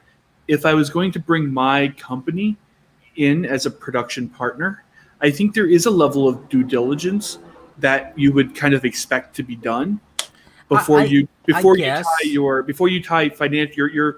financial livelihood to it. Well, okay, first of all, Meta's financial livelihood was never actually tied to it. What happened, their reputation was. Right. And that's one of the things that... But their reputation is part of their financial livelihood. Okay, fair enough on that. But what was the other thing I was going to say? Oh, so one of the things that I think has been, I think Paul Jenkins responded to this on Axe Monitor earlier in the week, in which he said, look at it from my perspective. I met this guy at a meeting, and he came up to me, and one of the first things he did was show me Prelude to Axanar, which looked fantastic. It still looks fantastic. If you're concerned about can this producer pull off something like this again, well, here's the proof that he was able to do it one time. He wouldn't have known right off the top that by that point he'd already been through 2 other directors and writers and other crew members. He saw this work of art that was really good, and he also knew Alec Peters also knew that one way to get to him was by saying, "Look, we're just fans. We're the little guy. You know, we're David, they're Goliath, and we're just trying to do our own little fan film." And that's what sold him, the idea that he could help out with this, with this fan production, that he could help bring it to term and satisfy all of those donors who had given so much money and were unable to get what they paid for. And if he could play a role, and this is the thing with Paul Jenkins, he said many times, he cares about fans. That's one of the biggest reasons why he became involved. He thought he could help bring this to the people, the fans, the Star Trek fans who wanted it, who paid for it, who were longing for it. And he discovered too late he was wrong. Alrighty. The lesson there is, boys and girls, is if you're going to get involved with somebody, Google them first. Read Axanar. Yeah. I mean, it's simple background check. Whether it's a Tinder date, a Grinder date, or someone you're going to make a fan film with, Google is your friend.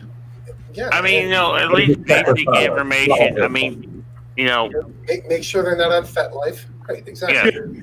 Don't get in bed on the first date, okay? Just telling you right now. Yeah, I mean, look, Shooting star. The more you know. I think at the end of the day, hindsight is 20/20 on that. Okay, but and the reality of it is it's that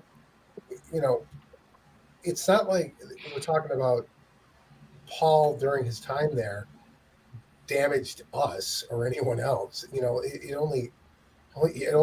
His association with Peters has only unfortunately come back to bite him, because it's Peters we're talking about. So I mean, I'm so far beyond. He should have known better. It seems to me like a really just irrelevant discussion at this point. And it also does carry a layer of victim blaming. Yeah, exactly. I mean, there's absolutely nothing to indicate anything that Paul's ever done anything but wanted to work to get this completed for us, is what it comes down to at the end of the day. And I'll dare to say this, but if you take a look at the exhibits in there, okay, I'm going to go so far as to say he didn't just put those in there for the sake of that lawsuit, okay? That was the gift for us that is going to keep on giving, is what it comes down to. Because, truthfully speaking, he could have held all that until Discovery, but he put it there right in his damn answer. So, to that end, we don't have the film, but we do have that glorious counterclaim in the exhibits. Mm-hmm. And which we usually always get beat over the head with every time we try to bring up any point, because their troll hunters would basically tell us that we had no idea what we were talking about. We didn't know anything that we were talking about. Which, I mean, we were really just guessing at the dark, the basics of what it could be. But damn it, we were right every step of the way. We knew, and we had it right. And, now we got the proof and validation, that we weren't just trying to be complete assholes and stop the project being made. We were trying to be no, we're trying to protect all fan films, because if you piss off CBS enough, they could just come down and clamp on everything and shut it all down. And the thing about it is that I would like to point out about the settlement. I've pointed this out before, is that we had speculated what was in the settlement. However, we thought that Alec Peters was being given far more latitude than he actually was. That settlement is so fucking restrictive that it blew my mind when I first read it. I was like, you've got to be kidding me. And he's done X, Y, and Z. I mean, so that alone. Yeah, it's so restrictive that if he has any leftover DVDs or Blu-rays, after fulfilling his obligations to donors, which CBS is allowing him to do, he has to destroy them. He's not allowed to keep them. Oh, I and think by the he way, can- donors, you do not have to pay him shipping again to get your perks. That's supposed to be covered in the Well- original purchase. Right, which is again Alex spending money he shouldn't have spent. Exactly, we discussed that at length before. Yeah, right. That's the thing. In the settlement, it says that he's allowed to distribute the Blu-rays and DVDs, whatever they are, to the people that had already had them as perks in the Indiegogo campaign. Okay, and the rest have to be sent back to CBS. Is he not selling them? Yeah, he was. Oh yeah, Okay. sure. So, Multiple different There's a sites. buck You here know. and there, Yeah. right? So please do tell me how that, which is very straightforward, is not a violation of the settlement. Remember when he unloaded all of CDs? Pardon? CDs and patches, wasn't it? Yeah, it was CDs, Blu-rays, and patches. Right. Yeah. That was On- some onto sort this- of a, Yeah, and Yeah. the settlement specifically says you cannot do that. Do that. Exactly. You cannot engage third parties to sell this stuff. Yeah. Um, Did I tell you? Did I ever tell you that I found out why that ended so quickly? And it wasn't because we reported on it. Oh, I know, but go ahead and say. Because the seller got an order from somebody with a CBS.com email address, somebody in particular. So the moment that happened, that whole venture died. Yeah. We made a mistake. They pulled the merchandise immediately. Yep. You know, people don't do Where that. was that on? Pardon? Was that on eBay? No, it was a bookseller this- in Alabama. Oh, yeah, I covered it in Axe Monitor a couple of years ago. I Yeah, forget the name off the top of my head. it We was a covered book- so much in Axanar a couple of years ago. Yeah, it was a bookseller in Alabama who was an Axanar Can I supporter. jump in real quick? Carlos, Yeah. when you started Axamonitor, did you ever consider that it was going to be a full part-time job, a full-time job? No, I didn't. You know, I also thought that once the lawsuit was over, that would be it. Except that he didn't stop. He kept doing it. He kept trying to fleece people's money, and I was like, I can't stop this until he stops trying to do that. and I think Andrew wanted to say something real quick. Yeah, so I was just curious for my own edification. I went to the Aries Studios website and looked in the store, and currently you can buy the Prelude to Axanar Blu-ray for $30 and a Prelude to Axanar autographed Blu-ray, which looks like How it's the two patches for $49.95. Yeah, How the specifically expensive are you not supposed to do allowed to make money of any kind from Prelude to Axanar. How? That's Why? it is Why very are they letting him do specific. this? I can't- Well, I know Mirror all universe, of us, opposite day. all of us want This is, I mean, CBS them, to rush in like a Deus Ex Machina and just smack him down. And why haven't they? I don't have an answer to that. again, I mean, They're too this is busy open making good season. Star Trek.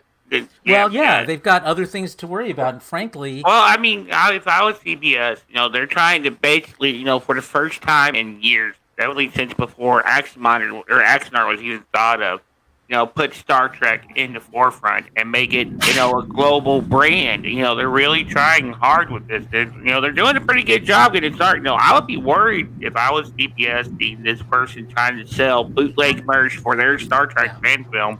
no, it's why Yeah. why you don't see a lot of enforcement actions against T-shirts that are unlicensed Star Trek T-shirts. Which are It's like everywhere. it's not worth the time and money to go after it. Is the Well, I question? think if you go- The question is why hasn't CBS bitch slapped them? Is that the question? Yeah, that's Yeah. the question. I've said it before. I think it's Axanar.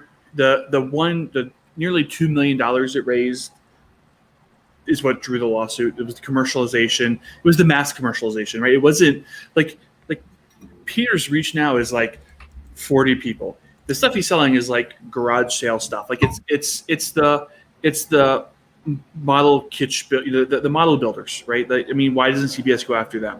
Obviously, they have a history with Peters. Obviously, Peters has been a bit of a thorn in their side. But I think at the end of the day, it's not sufficient enough for them to have to engage the process to go after him. Now that may change over time.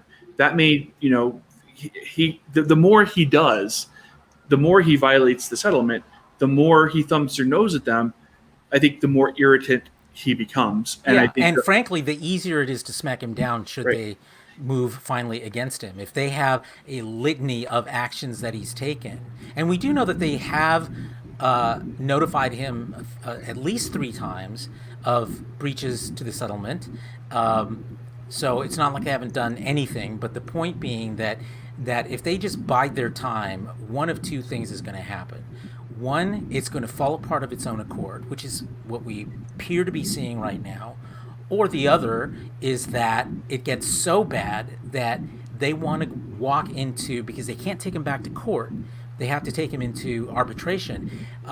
So when they go back into arbitration, if they have, a pile of evidence this thick, sorry, you can't see my hands, this thick, as after 5 years since the settlement, as opposed to this thick, if they had taken action sooner, it's a much more unequivocal, set of evidence that he's been breaching the settlement. The one question I do have, and this is for Janet and Andrew, does CBS have a fiduciary duty to enforce the settlement as they know it's being breached?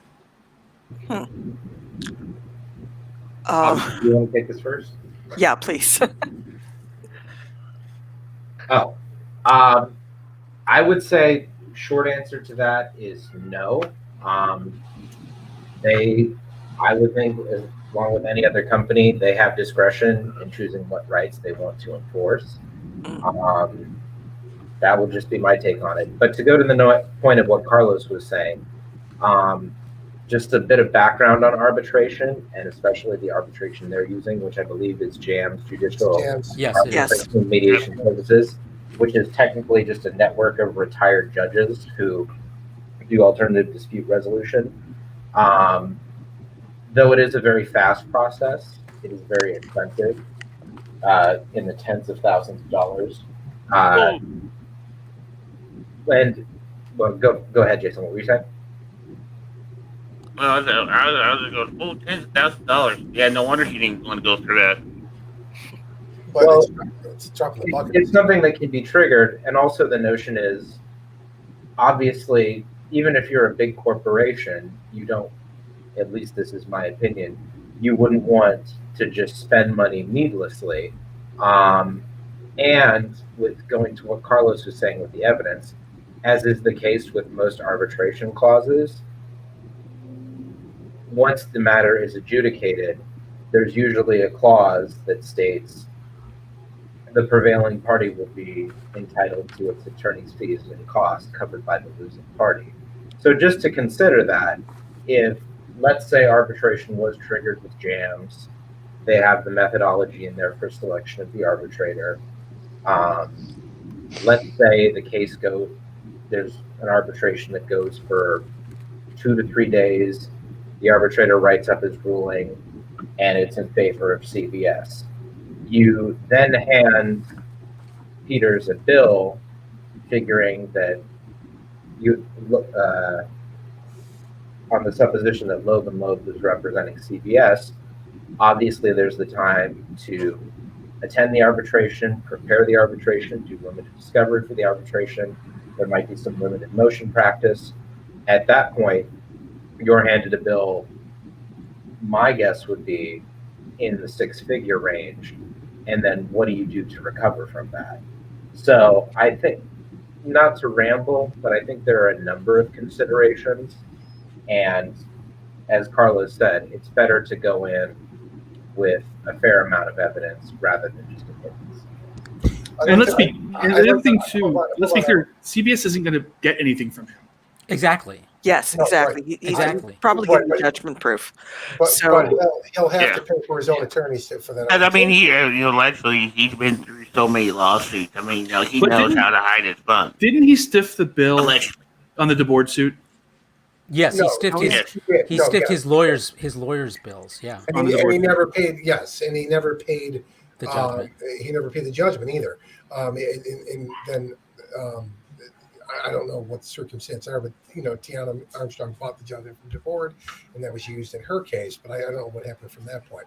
But I want to read here directly from the settlement. It is agreed that with respect to any violation by defendants of this settlement agreement with respect to Prelude to Axanar or the permitted Axanar segments, the arbitrator shall be authorized to grant injunctive relief, including preliminary injunctive relief, and that such judgment of injunctive relief may be entered and enforced in any appropriate court of law. In any arbitration between the parties, the arbitrator shall award reasonable attorney's fees and costs to the prevailing party. Exactly what Andrew said. Now, here's the thing. I'm seeing here that any violation by defendants, I don't see anything about, there's nothing about the plaintiffs. Violation by the plaintiffs. Yeah, there's nothing at all in here about a violation by the plaintiffs. But Sean, I thought that he had battled them to a draw. See, that's his thing.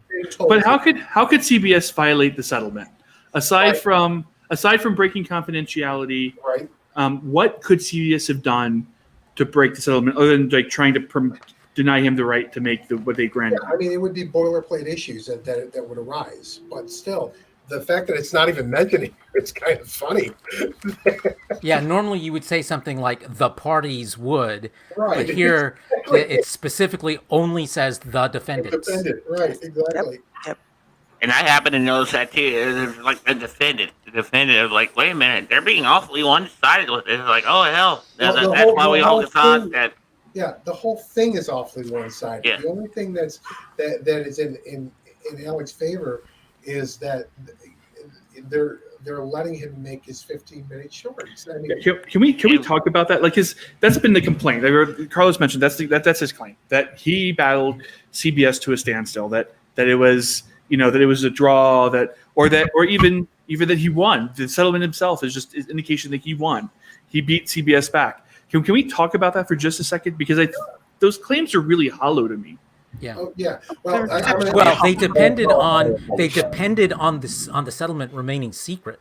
Yep. As long as the settlement remained a secret, he could claim all those things. But now that it's out in the open, he can't. It's really clear.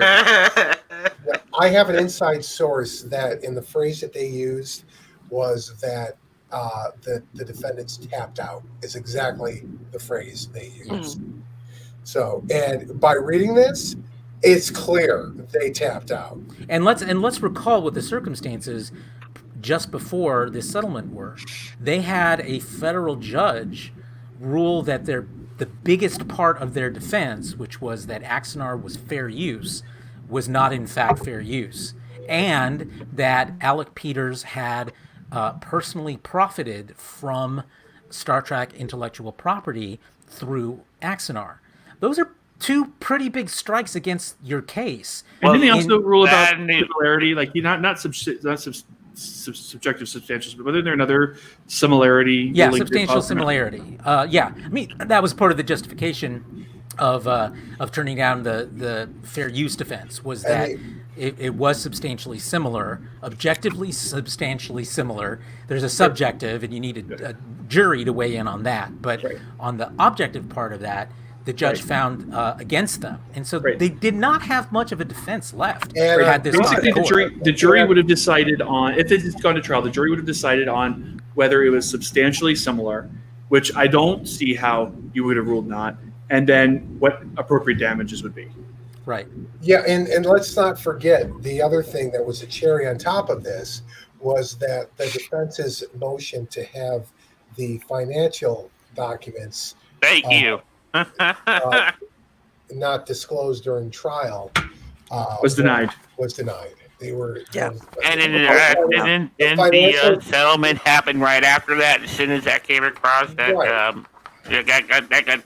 was one of his biggest things. He didn't want those financials disclosed. He was adamant about that. Yeah, it was clear when the financials first came up earlier in the lawsuit that they even his lawyers stated this. They said the reason we don't want this out is because it would embarrass Alec Peters. Yeah. That means there's something to be embarrassed about. If you go to Axanar, there is a breakdown of what we know of from that time on Action Monitor, you just have to go dig deeper. Yeah. If you go to the timeline of the case, I Yes. have a week by week timeline of exactly what happened when, as the lawsuit was proceeding. And you might want to make sure you clear an hour or two because there's a lot of reading. Yes, definitely. Well, I think one thing that Alec was also trying to claim was that it was a big victory, rah-rah, that CBS had settled and not gone to trial. And come on, folks, what is it? 85% more, probably more, of all cases do not go to trial. Oh, it's over 90%. Thank you. And wasn't the rumor? Wasn't the rumor that this was essentially this, and this was the same deal, the same settlement offer that CBS made to Alec in early of 2016? Okay, so I'm the one who's made that claim, and I want to be clear about a couple of things about it.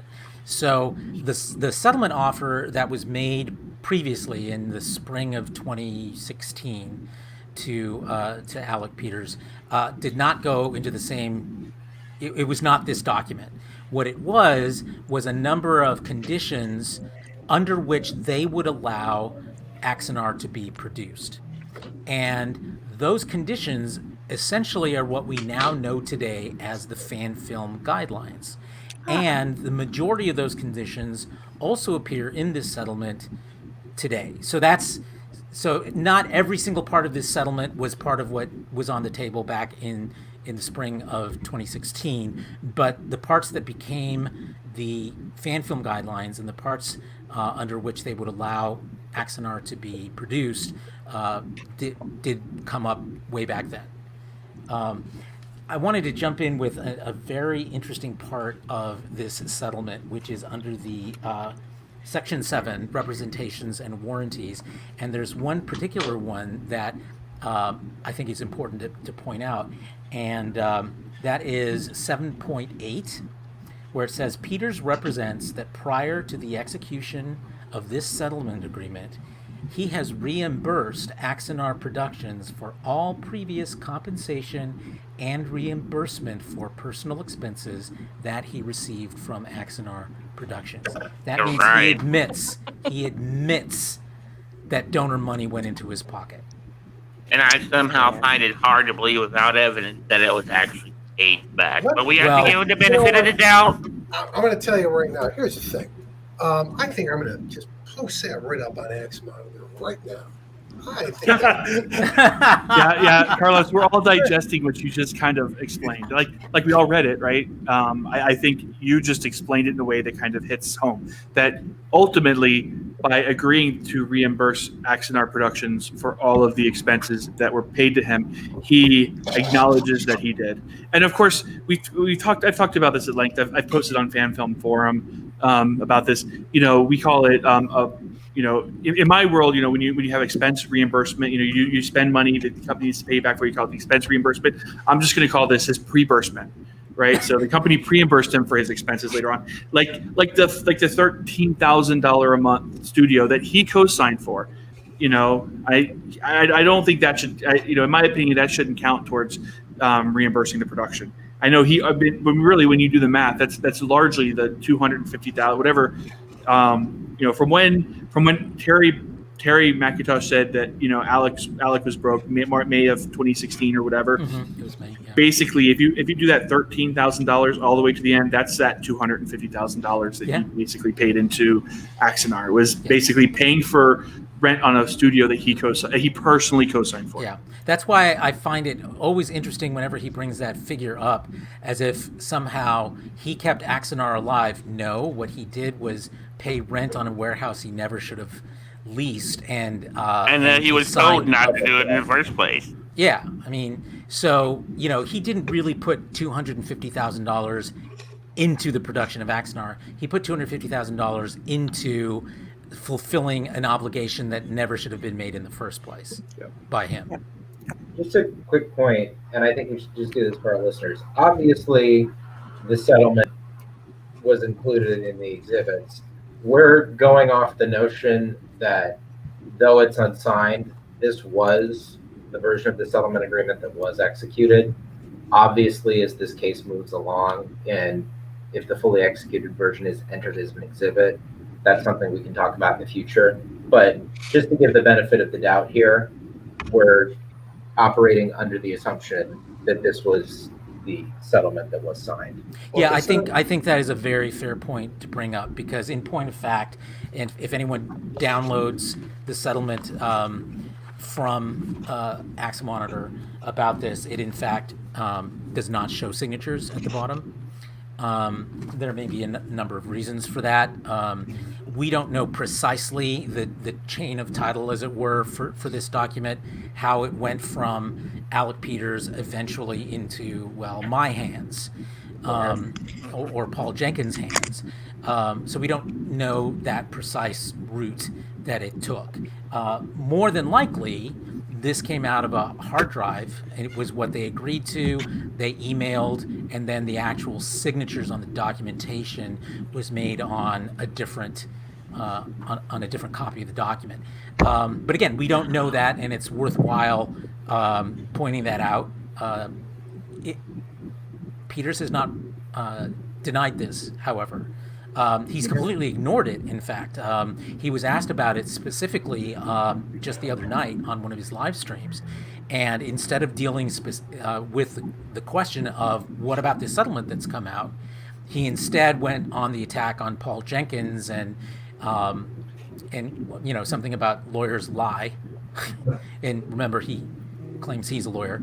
Can he acknowledge it as being the settlement? Like, does his confidentiality? What he can do is dispute whether it's the settlement.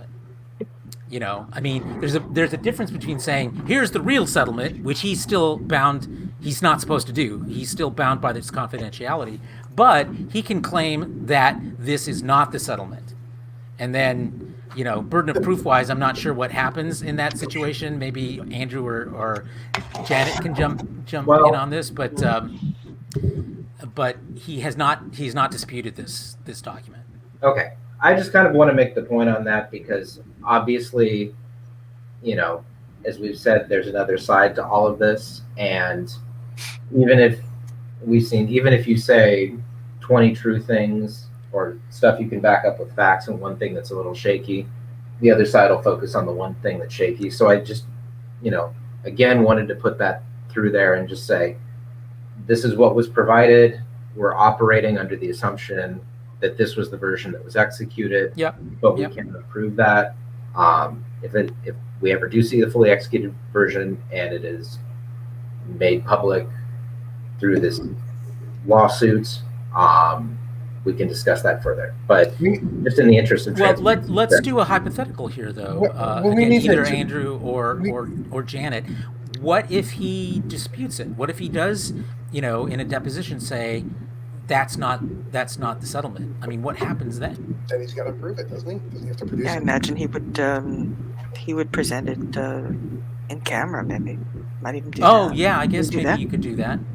Yeah. Well, I believe there is the notion that it can be disclosed for purpose of legal action. Sure. Yeah, I think there's a provision in there about that. And it could be done where only the judge, as Janet just pointed out in camera, only the judge would see it. It wouldn't be necessarily publicly released. So that would be an option. And just going to the notion of confidentiality, usually you have it in agreements, particularly NDAs and things of the like. Usually, if there's a court order to produce something that is confidential, you give the other party a heads up and give them the ability to seek a protective order, or counsel for both parties works together to just make sure you only disclose the bare minimum of what you're required to disclose. But in essence, to interpret, enforce the terms or otherwise, you are allowed to produce that for a court. Likely it would be produced under seal or under a protective order because of its confidential nature, but just wanted to add that there. Okay, thank you. Thank you, wet blanket. Hey, no, actually, I think that would be a really intriguing thing. Yeah, I think if that happened, that would be awesome. So to see the motions that would, or the depositions in which this happens. So, and which has to be dealt with because that would be telling in and of itself. I could so see I could so see Alec claiming that it's not, and then when he produces it, it actually is. I could so see that happening. It's Yeah. not like he hasn't done that trick before. He mean, has in He's fact taking done notes. that. This is for his defense. He's taking notes right now. Yeah, Well, he could do it publicly, right? Like just because he does it publicly, he doesn't have to do it legally. He doesn't have to. He could do it publicly and But gain. that's the thing, though. He hasn't said anything. He won't. He won't. But He's I not mean, addressing it at all. And there's a yeah. reason. I think you can assume that there's a reason for his silence on the settlement that was released.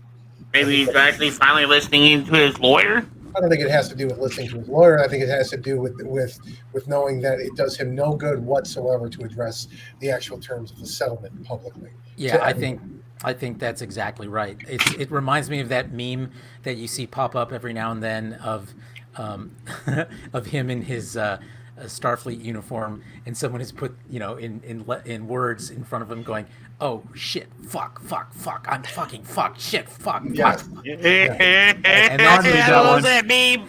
Yeah, and there's when there's an issue of that, there's no upside, but there's an incredible downside to addressing it. You don't address it. I mean, that's literally the smartest thing he's done.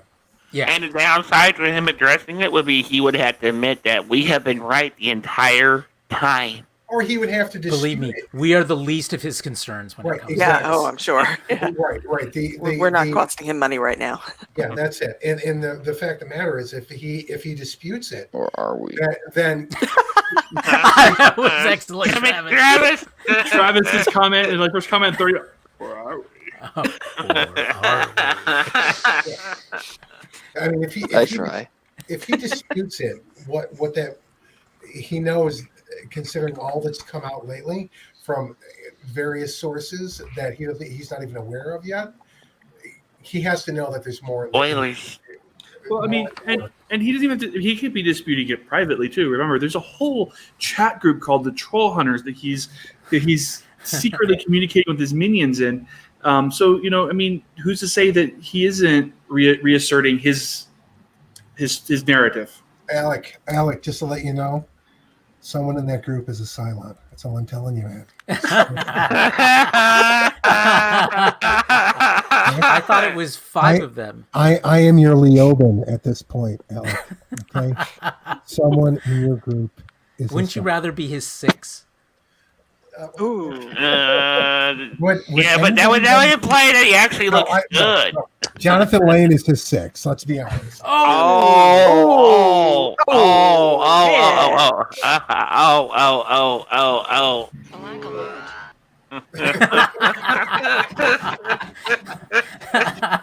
I'd say stop it, but I don't think it's worth it. Yeah, it's really not. It's really not. Well, I could always, go the other route.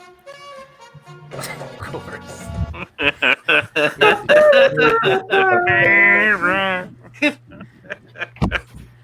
Oh, guys. All right. So we pretty much covered everything I think we were wanting to hit on tonight. Is there any other topics we want to go over real quick? Because I know it's getting late for Janet. Didn't you have? Yes, it is. Your and we're- breaking news. Oh, breaking news. Yeah, the last thing, which is on the lawsuit against Jarrett Hunt and Dean Newberry. So quick background on it, and again, we can put a link to the Axe Monitor article about this. Alec Peters and Tiana Armstrong were in a lawsuit in which Peters claimed that he was due the commission of, which was, I don't know, probably came to like $200,000 or something, from the sale of the filming model of the Enterprise E from First Contact. And supposedly he represented to Tiana Armstrong that he could get the owner of this model to sell it. What Are you kidding me? Con! And then Oh it's man. dead. Chris So the- Condon, do your worst. So the story was that basically. Okay, I'm back. Sorry about that. Anyway, so he claims he's owed this commission, and he did not tell Tiana Armstrong. Oh crap! All right. So, yeah, he didn't tell Tiana Armstrong. Womp, womp, womp. Anybody got a joke? Oh, Anybody do a good Carlos impression? Oh, while we were talking about it and the fact that the film hadn't been made yet, I was just wondering, someone should just contact Mike McMahon and just be like, "Hey, I've got an episode idea for you." Oh, if anyone who's listening has any connections to Mike McMahon, you know what to do. I mean, know he where we winked are. at me in a chat. Can you imagine? Can you imagine an episode of Lower Decks revolving around the Axanar saga? Oh my God! You know what's Yeah, gonna like happen? Mariner. It would be a Mariner. It would be Mariner, like not able to do a holodeck program. Mariner pulling up the holodeck program on it, and she plays the role of Garth. Well, we kind of had that, didn't we? With the second to last one. Justin, Kind of had her going nuts. check out Shane Acree's comment. Put it up. It's funny as hell. Oh, Shane. Oh. Shane. Good night, everybody. He's back in. That's brilliant. And you know, I'm going to do this because I must. It's like that famed TNG second season episode, Measure of a Worst. Thank you. Okay, so let me say this before in case I crap out again. So basically, he was not able to successfully conclude his case with Tiana Armstrong in court. They settled out of court for undisclosed terms. So now he's suing Jared Hunt and Dean Newberry because their prop company apparently had some role to play because Jared could talk to this guy who owned the Enterprise E. That guy told me, and I reported a couple of years ago when this first happened, that he would have nothing to do with Alec Peters. So Alec Peters never really had anything to do with it, but he's claiming that because he went to Jared Hunt and Jared Hunt made the deal 2 weeks after it had fallen through with Peters, that he is owed his share of the commission. He wasn't able to show that against Tiana Armstrong, so now he's going after Jared Hunt and Dean Newberry because they split the commission. Allegedly with Tiana Armstrong. Allegedly.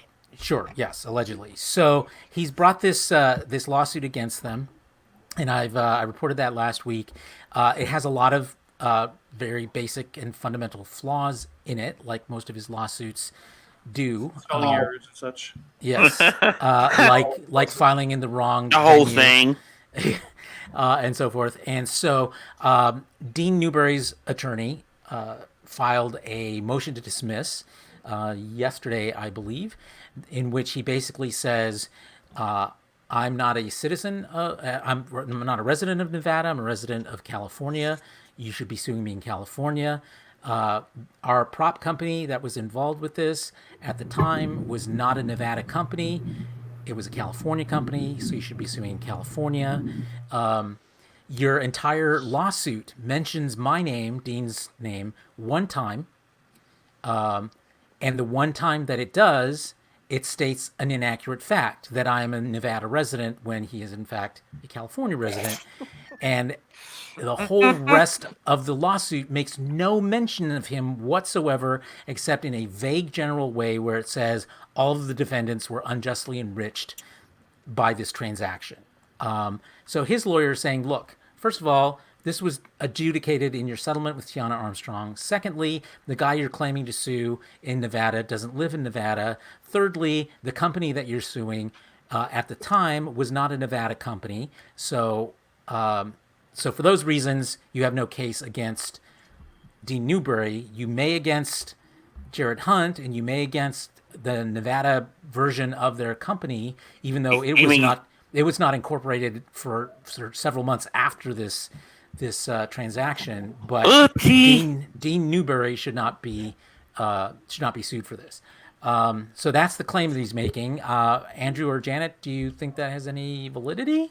Was it also that the statute of limitations had run?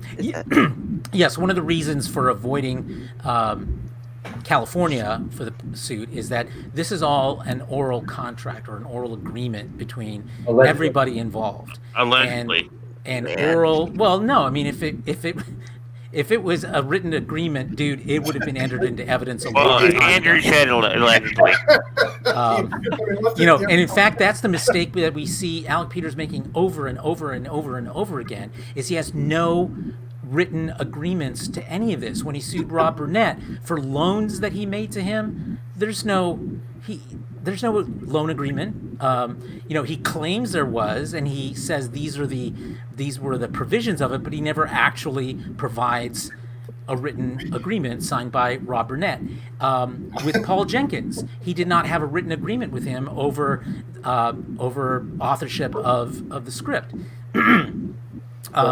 And now we're seeing here again with Gianna Armstrong, with Jared Hunt, with Dean Newberry, there is no written agreement. Therefore, as an oral agreement, and I know, Andrew, you have something to say about maybe there is a written agreement, so I want you to jump in on that in a second.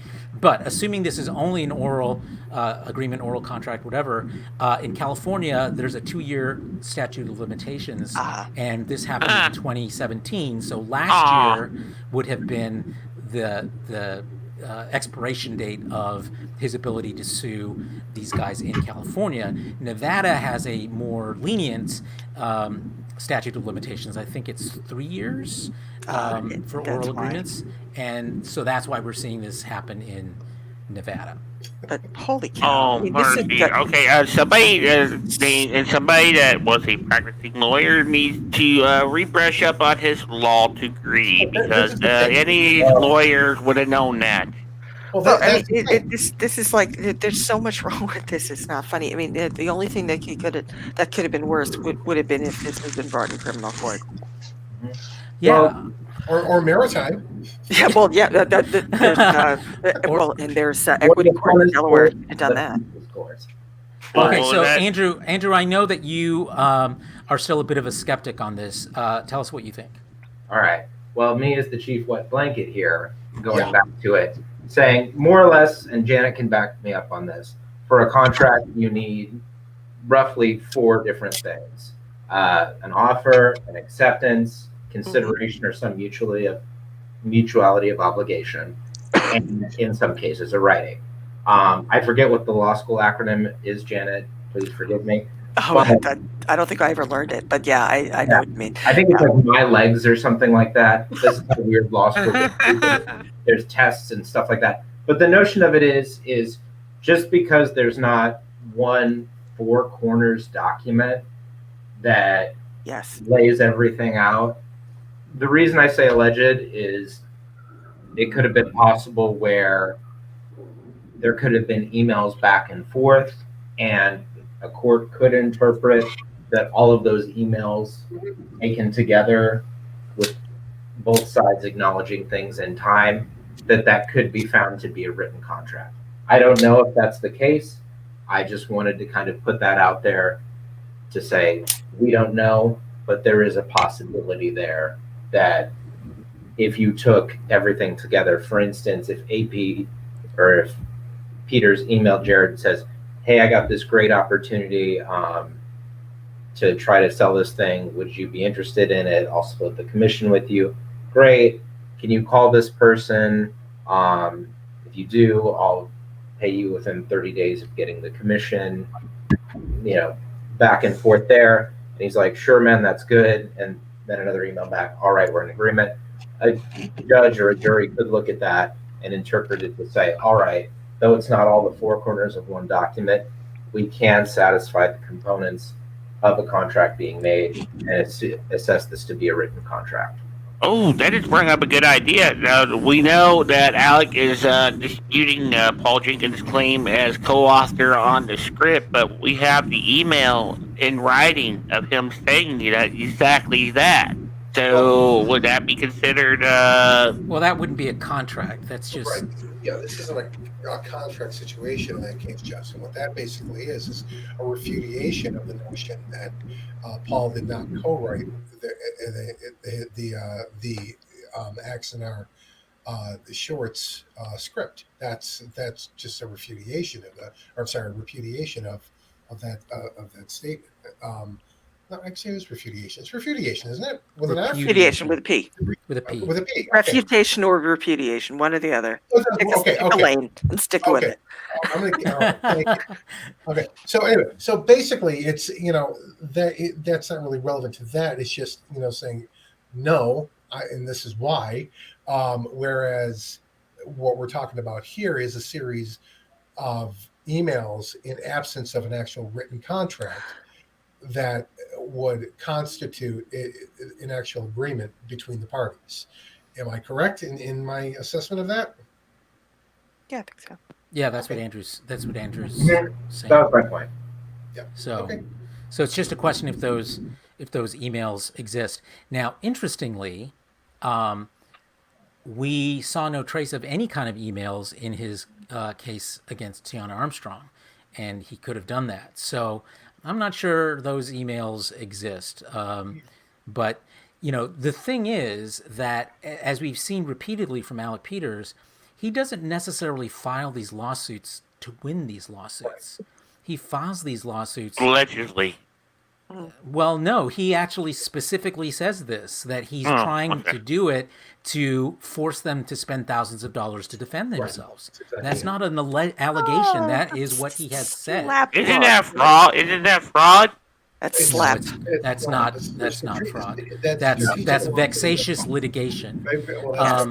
And depending on the state that you're in, it's not necessarily slap unless it's something that involves your freedom of speech, where he's trying to silence you. He's not trying to silence them. He's just trying to milk as much money, force them to spend as much money as they can. And given the fact that we're in a pandemic and most people are not working or not working as much as they need to be working to pay all their bills, it's, I think, even more reprehensible that he's pursuing this case during the pandemic. Oh, and also, I would like to point out, though, that I think you can draw a very clear line to this being a furtherance of a slap case simply for what he said that show up in the exhibits of Paul's case about he's already claimed that he's blackmailed Dean before in order to silence him. So that's the next logical step. I would say if I was Dean's lawyer, I'd certainly want that in my hip pocket. Yeah, for sure. I mean, he has said on his live streams, he's said in writing that part of what he's trying to do is just cost these people money. He said that about suing Rob Burnett. I mean, he didn't even sue him in the right venue. I'm not a lawyer, and I knew that Georgia was not the place for him to sue Rob Burnett.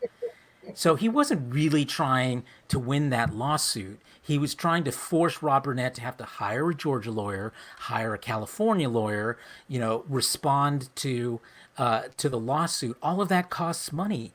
They have to write the responses. They have to communicate with opposing counsel. All these things cost hundreds of dollars an hour, and that's what he's looking for. He's looking to make them hurt that way. He doesn't care about actually winning in court.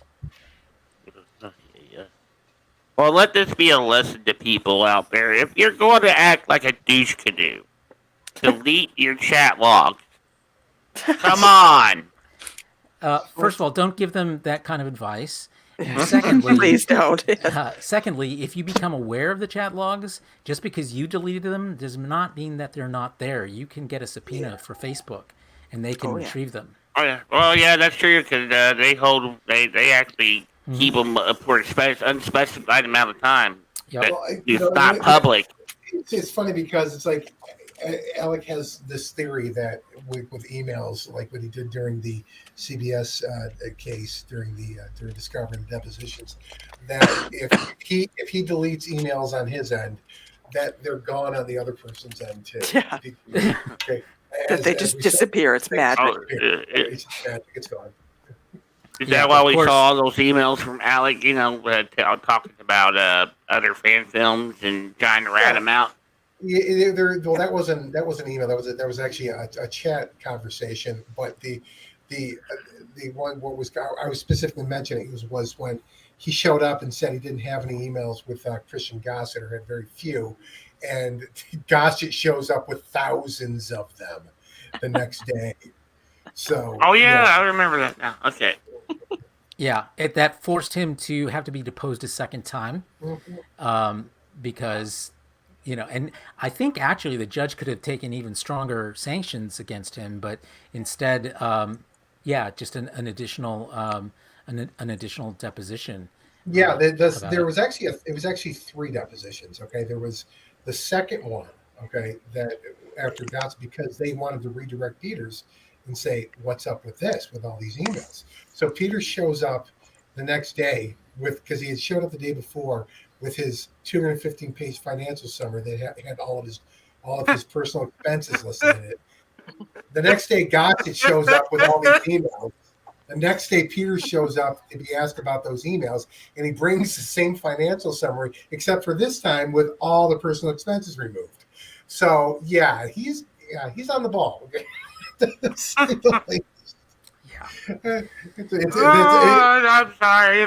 There's just so much with this case of this guy. It's just hard to keep track of all the momentous amount of bullshit we've had to go through over the years. I will say this, however. It is easy to take potshots at him for how incompetent so many of his lawsuits are.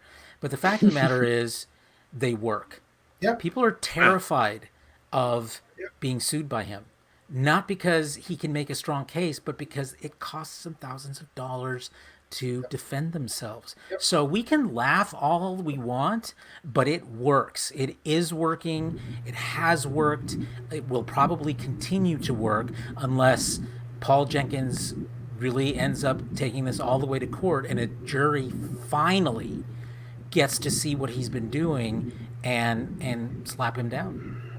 Well, I mean, even then, even if there is a judgment on him, I mean, is it anything that will throw him into jail? I mean, will he even pay a judgment? I mean, we've seen in the past where he's get on there. It's not about recovering damages. It's about having the word guilty by jury next to him and having that be something that's Googled. Or having not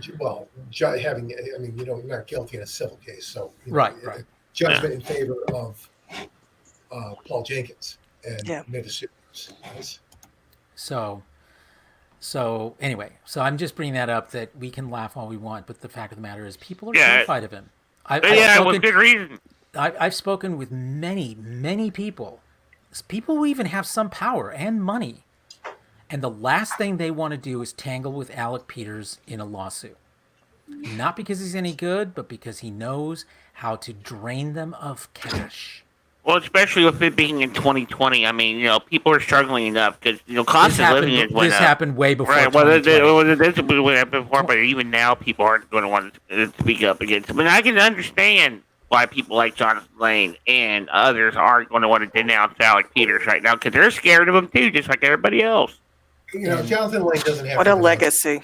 Yep, exactly. And I understand. It's not that he's drained. He's draining their money, but it's not going to him either.